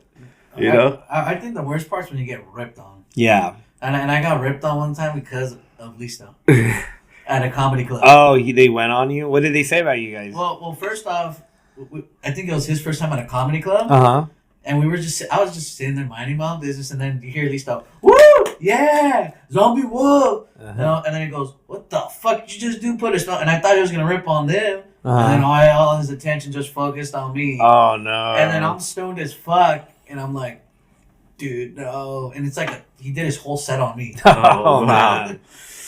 Yeah, a lot of times, like, what comics will do is if they find like a little like a pocket where they can get laughs, they're just gonna milk it. Oh, dude, I was just like, when is this gonna end? Yeah, was he mean to you? No, it was just He was just clowning. Yeah, he was just clowning, like, cause Listo was like, "Ooh, yeah, it's Robin." Was like, "What the fuck? Did you just put a spell me?" Or he'd be like, "What are you, his agent or that's funny. Whatever, you know?" And I was like, I mean, it was funny, but me being stoned, I was like, "Nobody look at me." Yeah. High. Yeah. That's why you can't sit near the front. Yeah. I mean, you better. You don't want to get. Yeah, if you try to get your little table in the front, good luck. You're gonna get it. Yeah. Well, we've also had a good one where I remember we stayed in a comedy club till like 4 a.m. Yeah. And the comedians did like a whole.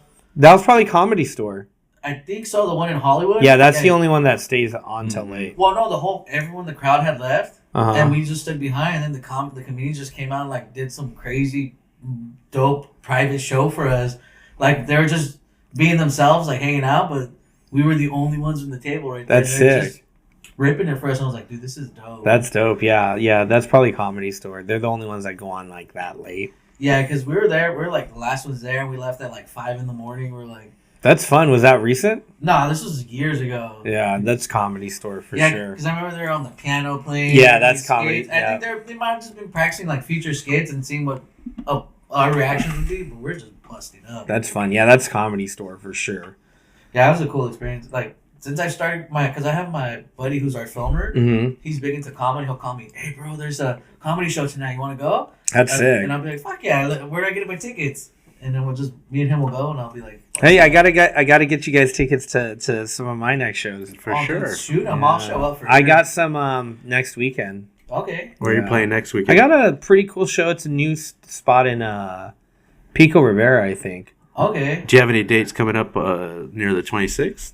No, not the 26th. The 21st, 22nd, headlining March 5th. That one's in West LA. Okay. Let me know. I can get you a comp to that one. Because this comes out on the 26th, so the ones in Pico would already have passed. Yeah, but you know what? Comedy's random because it's always like one day I'll get a call and I'll be like, "You want to open or you want to?" Yeah, I'll be booked that weekend like a day before. Mm-hmm. You know. That's rad. Yeah. Yeah, I'm definitely down because I love going to comedy. Yeah, dude, you should come out. Heck yeah. Any place that you would love to perform at, like any dream spot? I would love to. Yeah, like I said, I'd love to sell out an arena or like. Is there a particular one though? Like. No, not really. You know, I've done so much comedy where it doesn't matter if it's like on stage, in a backyard, in front of a chicken wing place, in the middle of a bar. That, you know, for me, it's just another stage. Okay. But it would be nice to sell out like a good theater. I don't know. Like, there's nothing that comes to my mind. I'm thinking like a Red Rocks or something big. Yeah, Madison Square Garden. There you go. That's a dream. Yeah, maybe. You know? What if you ever had like an opportunity to like create like your own comedy sitcom? Like that's kind of that would be more my goal. Like I would love to have a sketch comedy show. Yeah. Like Key and Peele or something. That's kind of because Listo, he's not here, but he wanted to ask a question. That's kind of where he was going with it. He said, "What stand-up comedian would you want to act or be in a movie with?" I was about to add there too with the whole sitcom thing. I would love to do something with Adam Sandler. Oh, dude, that'd be dope. I think he's always been like the go-to for like the comedies I grew up on. Mm-hmm. Him and Jim Carrey would be my top. To be honest, I had this idea for a long time. You remember that movie Role Models? Mm-hmm. Yeah. I want to do something like that, but call it Skate Coach. Okay. And just have like the most funny random kids. Because I do have some kids that are characters. And just maybe even make it more over the top. Right. Because I feel like there's something that can be there. Yeah. Yeah. You know, like yep. Struggling skate coach with these like you get these, you know, the kids all have to be like, I don't know. You know how like it's just always been like in back of my head. Did you ever try to write something like that? I haven't. It's just in my head. You know what? I feel like I've written in my head. I just haven't put it down yet. You know, I have not put that to action. I've put it out there a few times, but you know that might be the next big goal. Like who knows? If you ever need someone to play the washed out old wannabe am right here. Yeah, like all that. I'll play. I'll be like, What up, dude? You know, it'd be good. I would like that guy who played Stifler. Oh, dude. He'd be really good in that Skate Coach movie or something. Like, I would want, Dude, it'd be cool to do something. I've always thought about doing skits and taking that whole Coach Frank from Jason Lee. Yeah. I've done it a few years for Halloween where I dress up like him. That's fun, yeah. Yeah, I definitely think the stadium would be cool, but I think like having a good sketch show would be like even more like sick for me. If you were to put on your own like comedy show, what comics would you want? Oh, that'd be easy. I'd put my boy Martin on. Like comedians I like. I would put. It's weird because for me, like, I like a lot of the bigger comics, but I'm kind of like, I just put the homies on, dude. To be honest, that's cool. Like, what have these bigger comics done for me? You know, like if I could do it, I would throw it back to like my friends that I would give them some shine. You know, that's cool. Like all the guys I've been rolling with. Like I'm a fan of comedy. I love it, but you know, I'm a fan of like what I'm doing with my friends. Right. First, you know. That makes sense, man. But definitely, if I had, it would be Joey Diaz. He's like one of my favorite. Dude, Uncle comics. Joey. Uncle Joey, yeah. Hell yeah. Cocksucker. Yeah, Uncle Joey for sure. Yeah, I would have Uncle Joey headline. I would have Ali Wong, Uncle Joey. I was a fan of like Louis C.K.'s older stuff. Mm-hmm. Before he got in trouble. Yeah, before he got in trouble. Yeah, man. I'm a fan of like Mark Norman. Like I like his kind of comedy. Yeah, Mark's cool. I think Shane's really funny too. Shane Gillis is really funny. Yeah. And Mark used to be a skater too, so that's cool. Yeah, Mark. But me and Martin always joke, we're like, at least like if we were to blow up, we would like still skate. Actually be like have good clips. Oh shit. Like not to talk shit about Mark, but it's like, you know, you can tell he doesn't really skate like as much, obviously. Obviously, yeah. Like he would hit you with like a 50. Like I'd be hitting him with like front side flips. The last I saw of him, he did a 50 180. Shove it out. Yeah. Yeah. See, I wouldn't do that for me. Like it'd be a nollie front nose or nollie nose grind. Like, oh man, this guy actually can skate, you know? I wouldn't want him to see me as like, oh yeah, you probably used to do it. It's like funny, but like kind of like Bobby Lee, like I guess he used to skate. Yeah. Which everyone thinks I'm him. Yeah. Every time I do a sketch or a video that goes viral, it's at Bobby Lee, at Bobby Lee. I was like, I'm way better than Bobby Lee. Stop. I'm not funnier than Bobby Lee, but I was like, I think I look better than Bobby Lee, like in terms of like on a skateboard. We're gonna send that clip to bad friends. Yo, Bobby, if you hear this, I have a good story. I hired Bobby to headline a show, and he ghosted me. Oh, wow. I'll never forget it, because I had put his name on the flyer, and he's like, dude, I'm going to be there, this and that, and the day came, he never showed up. Damn. I'll never forget it. It's not like I don't like him, but he did. Didn't send his brother Stevie Weeby. And then I know, like, he used to skate, and I'm not saying... Like, I'm just saying how I look. Yeah. I don't think I look like Bobby Lee. Right. No, you don't. No. Not at all. No.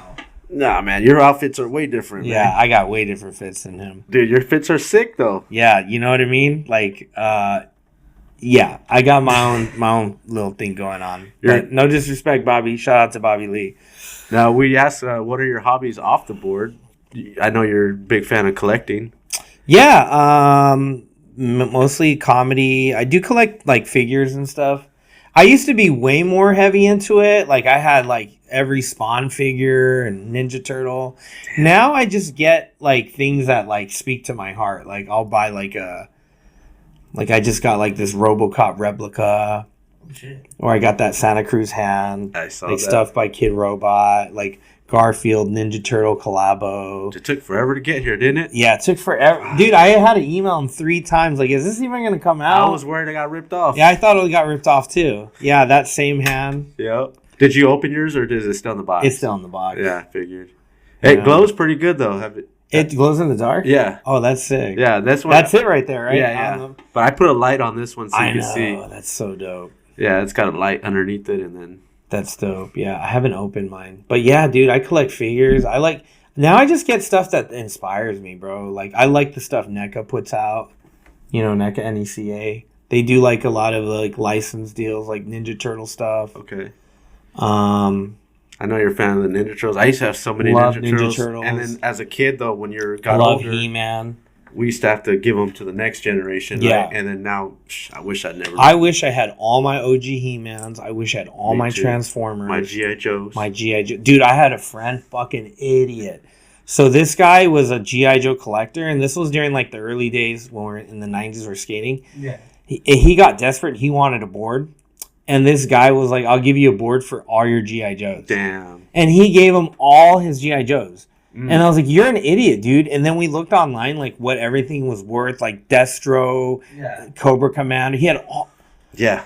He tried getting them back. The guy's like, hell no. Zotar, whatever. Yeah, and their friendship went south because, like, he wouldn't back on the trade. I'm like, well, you're an idiot. Like, why did you give away? Never made that trade. For a whole board. For a board. That's going to snap or. That's the dumbest move ever. I'm mad at him for that. But then again, like, as a skater when I was young, like, I couldn't collect boards. These things would have came off the wall and I would have. And remember how desperate you were? Like, if your board cracked, like, and you couldn't afford a board, you would do anything for that board. I would be like, take my board, Genesis, but I'm taking it off. Yeah. I'm taking it off the wall. But yeah, man, that's cool. That I love your boards here, by the way. You have a good collection. I figured you would love the ones I chose today because that Ninja Turtle one in the middle and the He-Man. Raphael, he was always my favorite. Yeah, little rogue guy. I'm kind of looking forward to, like, upgrading my place soon too, and I want to put, like, all my stuff. You guys inspired me for what I want to do. Well, I usually wouldn't have done this if it wasn't for the show, you know. And most of this stuff used to be in my room just collecting dust, and now I get to show it off. Yeah, which is rad. Super rad. So it's fun, man. And like you said, like, now I was buying everything at first, and now I'm just trying to pick and choose what I really, really want. Yeah, you know. Like, they were doing these blind bags for those, I think, Pokemons, right? They're coming out. And I'm like, I never watched Pokemons. As much as I want to buy one just because I'll get that rare one. The one in the package, right? Yeah. Yeah, my friend got those. I don't know anything about Pokemon. Yeah, so I don't get them. And then I was thinking, well, maybe I can flip it. Like, not open it, maybe flip it, like, later on. But my homie, who's, like, a manager over at Borders, he doesn't know shit about Pokemon, but he knows how to sell them. What Borders is he at? You guys know Tarek? Shout out Tarek Almanha. He manages the Arcadia one. He's an OG, yeah. Because I go to the Westcoast one. Okay. Yeah, I was just here yesterday because they had 50% off on shoes. Yeah, there we go. Yeah, man. All right. Shout out Borders. And then you also do the Rice Agent. Yeah. So you're a foodie, so you pick on people with that outfit on, right? So Rice came up. Me and Martin were doing, like, last year before Ice got crazy. Was still chilling.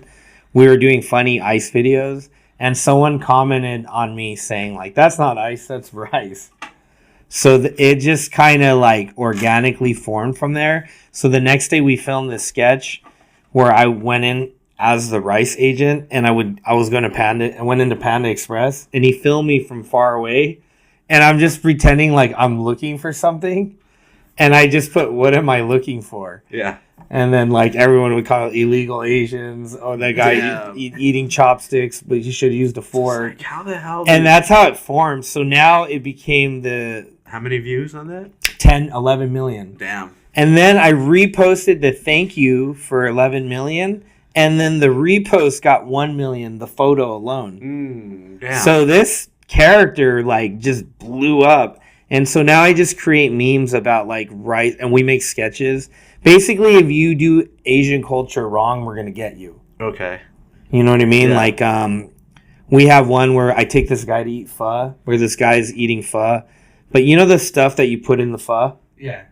Like the cilantro. He's eating it like a salad. Oh, man. And then, boom, rice comes in, and he gets roasted.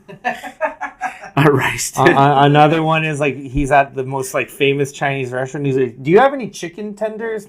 Roasted. Yeah. Like, no, that's not gonna work. You know, chopsticks. You know, he's using fucking, like, tapatio. No, you got to use sriracha. Roasted. You know, anything that's, like, against Asian culture, yeah, you get roasted. Damn. That'd be funny. You should do some in Rolling Heights. There's some pretty funny places. I was thinking of some Mexicans that could use that on the Mexican food, man.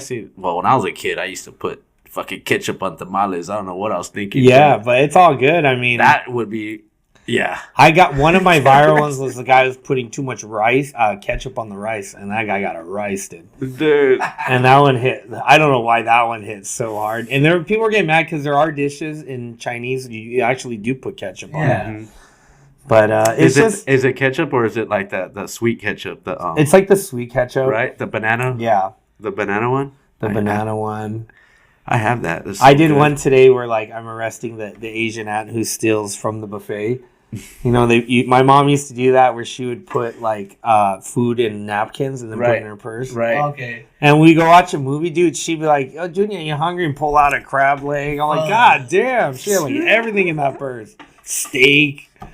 You need some butter with that? Dude, my mom was a little klepto, dude. She'd steal the napkin dispensary, like everything, dude. It would go in her purse. It's like your whole house was almost a restaurant. Oh, yeah, dude. Hey, you guys, you want some ketchup? It'd always be like from Taco Bell. Like, here you go. Like every condiment, but like from every different restaurant. That's funny. Dude. Like, how many of us have that drawer of just like condiment shit? We used to have that back in the day. And you need to throw that away because usually it just piles up, right? And you never use it. There was one spot in the fridge that used to have just like a little, like where you're supposed to put your jars, full of just. It's just Jack in the Box buttermilk. It's Taco Bell mild. And then I finally got to get rid of it. You have to get rid of it. Now it's a little tiny bowl of little extra like pizza. The chili, the chili, because I don't like the Parmesan, but yeah. I always do that, dude. I'll hoard the shit out of condiments. Yeah, and then they end up being old. Like is this good? It's like 2019. You're like, oh, dude. I'm notorious for that at my house. Yeah, it's just too easy. You just like kind of don't want to throw it away. I don't know why. It is so crazy that my grandma used to save all the plastic bags, and I got rid of so many. And now they're getting rid of the plastic bags now. Now you wish you had them back. Luckily, I still got I got a grip still, but like I got rid of so many. And she was like, "You're gonna need these one day." I'm like, "You're crazy." Yeah. And look at us where we need them now for the trash cans. Yeah, the little trash cans are perfect. Yeah. Well, I just had to switch over, dude. If you go on Amazon, they buy the actual size ones. It's $5. You get like 200 of them. Yeah, I've done it, but it's just we already go to the grocery store. Yeah, I would collect. I'd buy like 20 at a time. Yeah. That's crazy. I know. And now they only do the paper bags. They always rip. Yeah. The first day I went to the store, the handle always rips. Like, first day I went to the store, I bought a couple of stuff. Yeah. And as I was leaving the cashier, it ripped. I went and I was like, why give us that? Like, you're just teasing us. I know. Like, they all rip. They do. This handle, and you have to it's just annoying. Something that was poked right through the bag, and it will rip. And I'm like trying not to let all the groceries fall out. I'm holding it from the bottom. Like, they should warn you. Yeah. Because some people are stupid. You have eggs, everything in there. I don't even let them bag my stuff no more because they don't do it right anyway. I got bread on the bottom, and you're like, "What are you doing, dude?" Yeah, like, you just got to train these people. They don't care, dude. They don't care. It's all self checkout now anyway. Just steal everything. That's so crazy. Just charge your Reese's cup for everything. Yeah. You bought 10 Reese's cups. My friend's like a pro at that. Like, he'll know which station to go to where they're not looking. That's crazy. He switches the tags. And what's your friend's name? Dude. Oh, it's funny. And then you do the AI art as well? AI? I do a lot of memes off ChatGPT. I love ChatGPT. I know a lot of people. Is that what creates those little cartoons for you? Yeah, and now, like, here's the thing. What it does is, like, if you work with it a lot, it understands, like, your sense of humor. So, like, whenever I need to put an idea, it is scary for sure. Yeah, but for creators, it's, like, the best tool. Right. Because you're able to, like, sometimes there's something you want to say and you just can't get the words right. Yeah. And so I'll write it the best way I write it, and then what it'll do is give me another version of what I wrote that might be better, or maybe mine's better.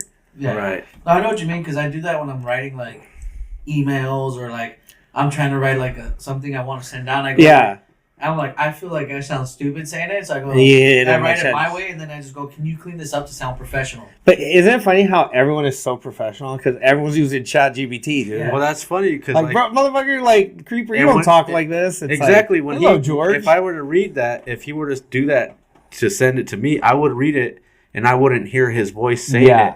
Because when I read people's text messages, I don't know why. It's got to be your voice. I hear the voice saying it to me because that's how they talk. Well, I've done it before where I've sent them text messages and I've used ChatGPT in the first. And they're like, "Bitch, it ain't you." Yeah, that's not you, motherfucker. You're not that proficient and shit. He's calling out to He's be got sick, like and it sounds way too good. You're like, no. And the pronunciation, he's got the comma in the right place. Like, bitch, you write in all caps. Shut up.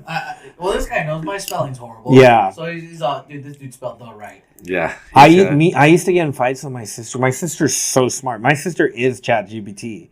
So she's always saw I was like fucking retarded. Sorry, well, dumb. But I used to ChatGPT her before she even knew I was around. She's like, wow, George, I'm so impressed by how much you've grown. You have matured a lot. I'm like, little does she know, like, I didn't even have time to even get intellectual with her. She'll smoke me. Yeah. So I just hit her. I would just copy paste her text. Boom, throw it in the ChatGPT. Give me the response, cut and paste back. Yeah, I don't use that. I tried it once. I think I used like an AI writer once. And it depends on the purpose it's for. Right. For me, it really helps with like comedy, like creating those memes. Yeah. You know, creating captions, because I don't have time for all that. That's cool. I like that. My movie reviews, like it's more my movie review, but then I'll have it kind of clean it up a little bit for me.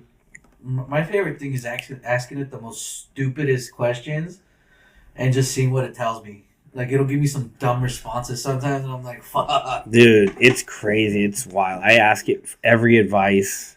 And it's like your homie, too. No, George, don't call her. Yeah. Stay your ground. The other day I was in O'Reilly's, and I took a picture of a floor jack, and I was like, will this lift up my car and hold it up? And it depends. Yeah, and it gives me, like, this whole thing. Oh, dude, yeah, it'll anything. That's crazy. That's too much, man. Or even when, like, when I go to, like, when I try to, like, cut weight, or, like, I'll be like, hey, I ate this today at this time. I ate this and this and this, and I'll be like, am I over my calories today? They're like, no, you're good. Yeah. Oh, Eat more. That would be more of a useful tool. Like a guy that I know that was on the show, he uses it for like his growing, right? And it tells him everything he needed, his lights, his everything, like the nutrients. And it works. I mean, it to the T where he's growing the best crop ever. Yeah. You know what I mean? Honestly, it's there if you use it for the right reasons. Right. Just like social media. Right. It could be like the worst thing or the best thing. Right. We know people that they need to get off social media. Like, yeah. When you're asking people for money on there and when you're e-bagging.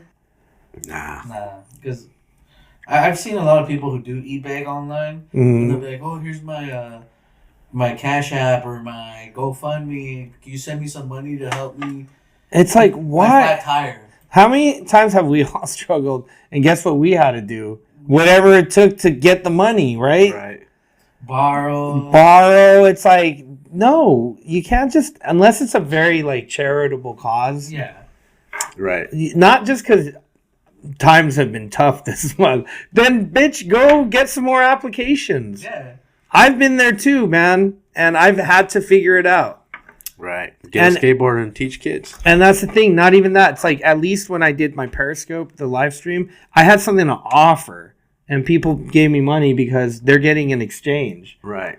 What are you giving me that would make me want to give you money? Did I get a laugh out of you? Did I get some positive like insight? I saw a bum one time with a sign that says, try to hit me with a quarter. And I was like, fuck, somebody give me a quarter. So I'm going to try to hit this dude. I'll hit him with a quarter. That's funny. That's but good yeah, one. I was like, see, that's clever. That's really clever. It's working for instance. You know what I'm saying? Or like my family got killed by ninjas and need money to like help avenge their death. Have you seen that one? This fat black guy. That one was good. He gets $3 for that. That's amazing. Yeah, at least give me some laughs or. See, I'll hook up a guy who's being like creative, honest and creative. Because at least you did a little work. Yeah. Right. Not something. Or there's been times where I walk out and the guy's like, broke, need money. I'm like, dude, you're wearing $200 Jordan. Oh yeah, I've seen that. I'd be even happy like if the guy says, I just want weed. Like I see that guy at Venice. Yeah. And he gets hooked up with bud. Yeah, because that's easy. Yeah. Or like, give me a beer. All right. Yeah. Here you go. Here's a Bud Light. Enjoy. You see, we're honest, you know. Yeah. Yeah, exactly. Don't have this. The worst are the gypsies. The hungry. The one when that says when they hungry. send their kids out. And, Oh yeah. Dude. So there's this guy on Instagram I follow, and he's like somewhere out in South OC. Yeah. And he's always chasing him down. Oh, it looks like you have the same person who died again, huh? Yeah. We did a sketch like that, me and Martin, where he's holding my funeral and I'm holding his. And we worked the same corner on accident. And the girl's like, wait a minute, that's him on your side. Yeah. He's like, oh, you're alive, shit. We start running.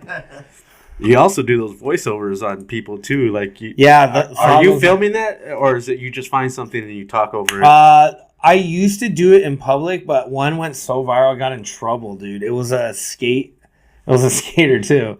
He got in a fight with his girl, and his girl like threw a coffee cup at him and kicked his board, and it was like the perfect setup for voiceover. So of course I do the voiceover. Dude, this thing goes so viral. The guy and the girl in the video hit me up like, come on, dude.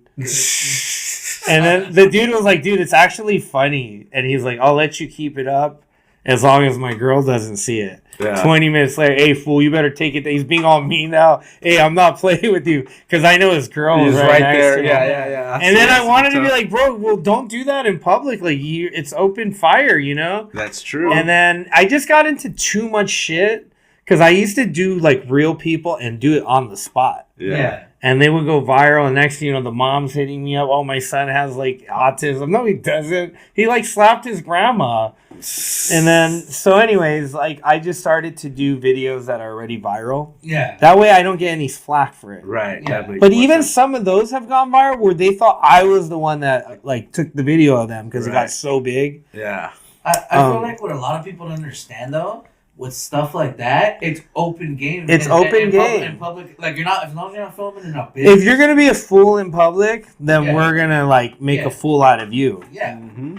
And because I do a lot of film, because I film a lot of, like the crazy bums on the street. Yeah. And then I'll put the, Like classic skate video yeah, stuff. but then I'll put the Baker song, Yeah, that's funny. I always I was doing that for the longest, and people would be like, "That's messed up. They're homeless." I'm like, "It's open game, dude. They're in the public. They're in the public. That's been a part of skate culture. Just Yeah. random people, random bums. And that's what's crazy. It's the non-skaters that hit me up about that, but all the skaters, they just, dude, this is so funny. This is so funny because they get it. Yeah, People outside of it don't get it. yeah. They're not in on the joke.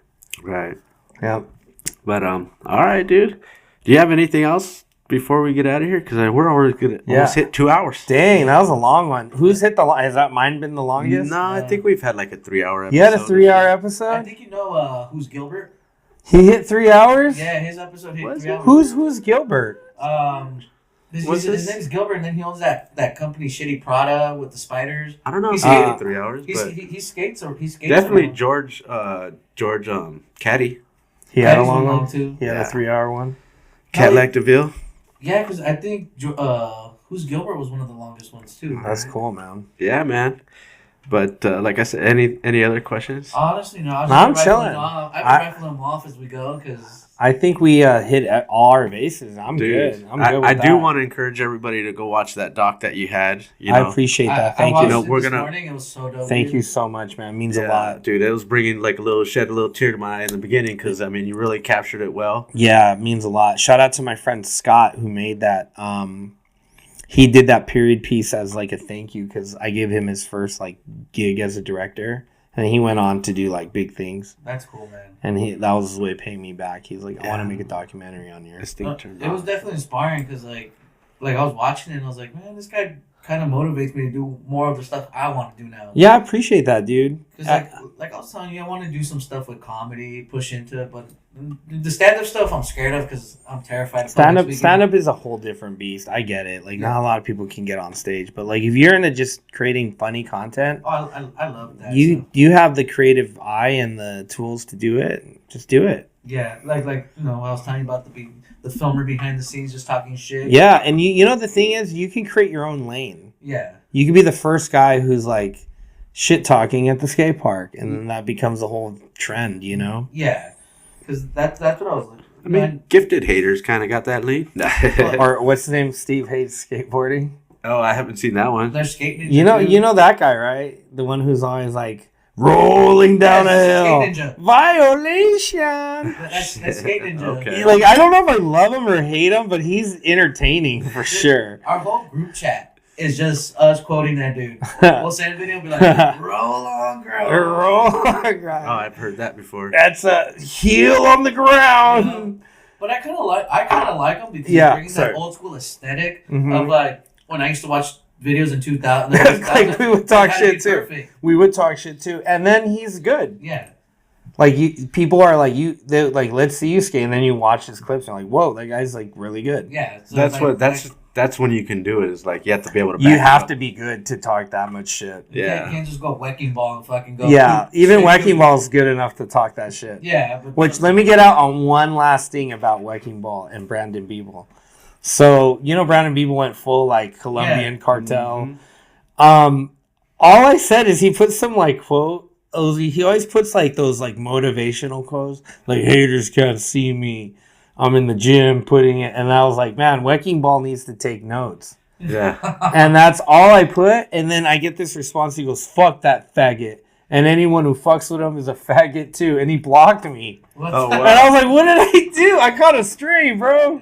But that was his quote, not your quote. Yeah, and it's like, what happened to the motivation? That's like not motivating at all. That's like homophobic. You're calling me a faggot. Like, wow, that's like completely opposite. I'm like, that's kind of sad, to be honest. Yeah. I've had things where I've dropped comments like that, and I'm just like, I was just trying to tell the other dude maybe take some notes, just like you, Yeah. passing it on to someone. And then they get so angry. I'm like, what did I do? Yeah, people is mad at me. I'm like, all right, dude, I was a fan, but I'm not of you now. Yeah. When shit like that happens, I was like, man, I might as well just fucking start trolling the internet. Yeah, at that time, I could see like Wrecking Ball gun under his skin hard. That dude was a character. Who, Wrecking Ball? Yeah. He's still out there. He's funny, but Yeah. Stevie Williams kind of buried him. When they had that beef, I was like, oh, dude, it's over. Yeah. That's why he went offline for a while. Okay. Yeah, I remember he disappeared, and then You can't come out the gods, bro. what? Because I remember he was gone. Then he started. His first time I saw him back was when he was like, Jamie's Foy's new cover was yeah. And I was like, where the fuck did you come up with that? Yeah, but he's entertaining. Yeah. And skating it's fun. Like, we need to not take it so serious. Like, relax. I used to like when he do the Natty Busters. That was good. I wish he brought it back. Yeah. That was a good one. Yeah. But yeah, again, dude, like I said, so good to have you in the Hell yeah, studio. it was a lot of fun, Dude, brother. for sure. Yeah, man. dude. Finally good to meet you. Dude, for sure. I appreciate that. And see you again. Yep. Yeah, Right brother. there. Is there now with your teaching kids, are you taking on any new clients? Are you looking for help doing it? Right now I've been pretty cool. Like, I can manage it. I think eventually at some point when I expand on it, I might build like more of a thing where I have other coaches and like go out to like different areas where I don't go. But as of right now, I this is what I tell them. I go, there's Cobra Kai and there's Mr. Miyagi. You can join the dojo, or you get the one-on-one homie with the dude that's like your mentor and your brother at the same time. That's dope. And you're at Rosemead and at 4th Ave? 4th Ave is my just go-to for myself, but Rosemead weekends, and then during the week I go like to LA, but mostly Rosemead. Okay. It's become like mostly Rosemead and Chevy Chase. Sick. And then the Grove. And where can they sign up if they wanted to? Just have them DM me. And the Instagram? Or they can just like go into the woods and just kind of seek me out like Kill Bill. Well, George Wang Jr. is your Instagram handle. Yeah, George Wang Jr. Shout out if anyone listening out there, parents, whatever. Hit me up. Comedy shows, sketches. It's dope, man. Yeah. Dope. Is there anything that you want to bring up before we get out of here? No, man. I just want to say, man, shout out to you guys. Thank you for having me on. And it's an honor, dude, it's my first. I've been on comedy podcasts, and I was always like, man, how come skaters haven't hit me up yet? I was getting low key, my feelings hurt. Yeah, well, we're glad to be the so first. you have been the first, so I appreciate for you guys filled that void out for me. Hell yeah. Another one I get to tag Chris Roberts on. Yeah, tag him, dude. You got to be nice, man. You can't be just doing that stuff like that, man. It's crazy. Yeah. I don't want him to think that we're trying to disrespect their. No. Shout out Chris, dude. I know, but the way he tagged him the other day. Yeah, it's just like. Was it a bad one? No. I was like, what's up, man? We got him first. Yeah, but it's more like there's a way to do it. It's friendly fire, whatever.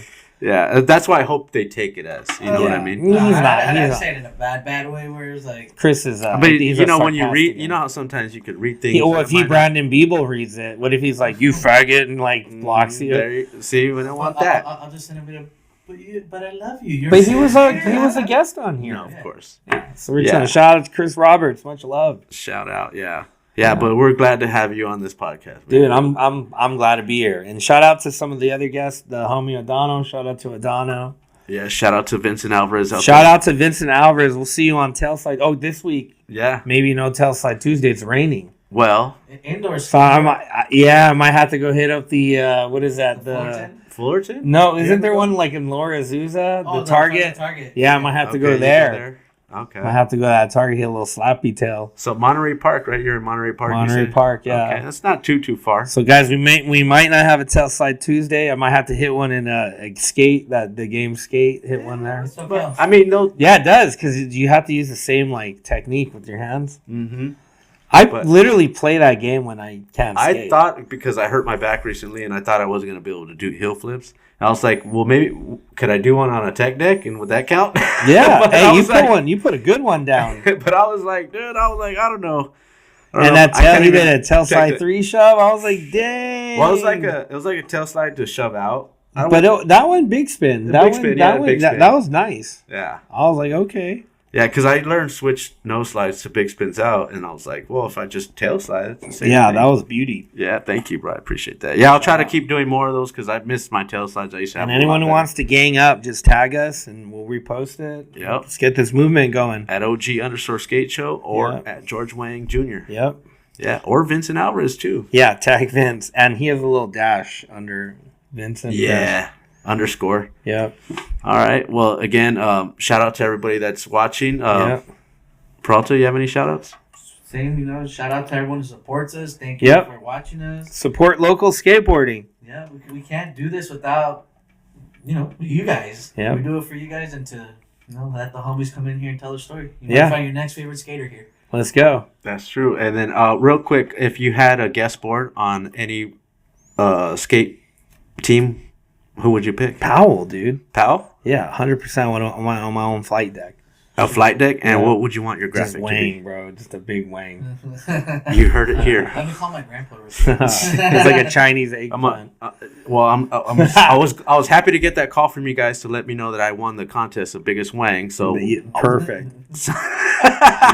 So again, I want to thank everybody out there for tuning in. I got to thank Peralta for holding it down. Shout out to Listo out there. He's at home recovering today. Yep. Shout out Listo. Big thank you to George for coming down and hanging out with us in the studio. Yes. Make sure to like and subscribe if you have not already. Follow us on the Instagram at Where the Locals Sk8. I am OG Skate Chill. Till next week. Peace out. Peace out, homies. Perfect.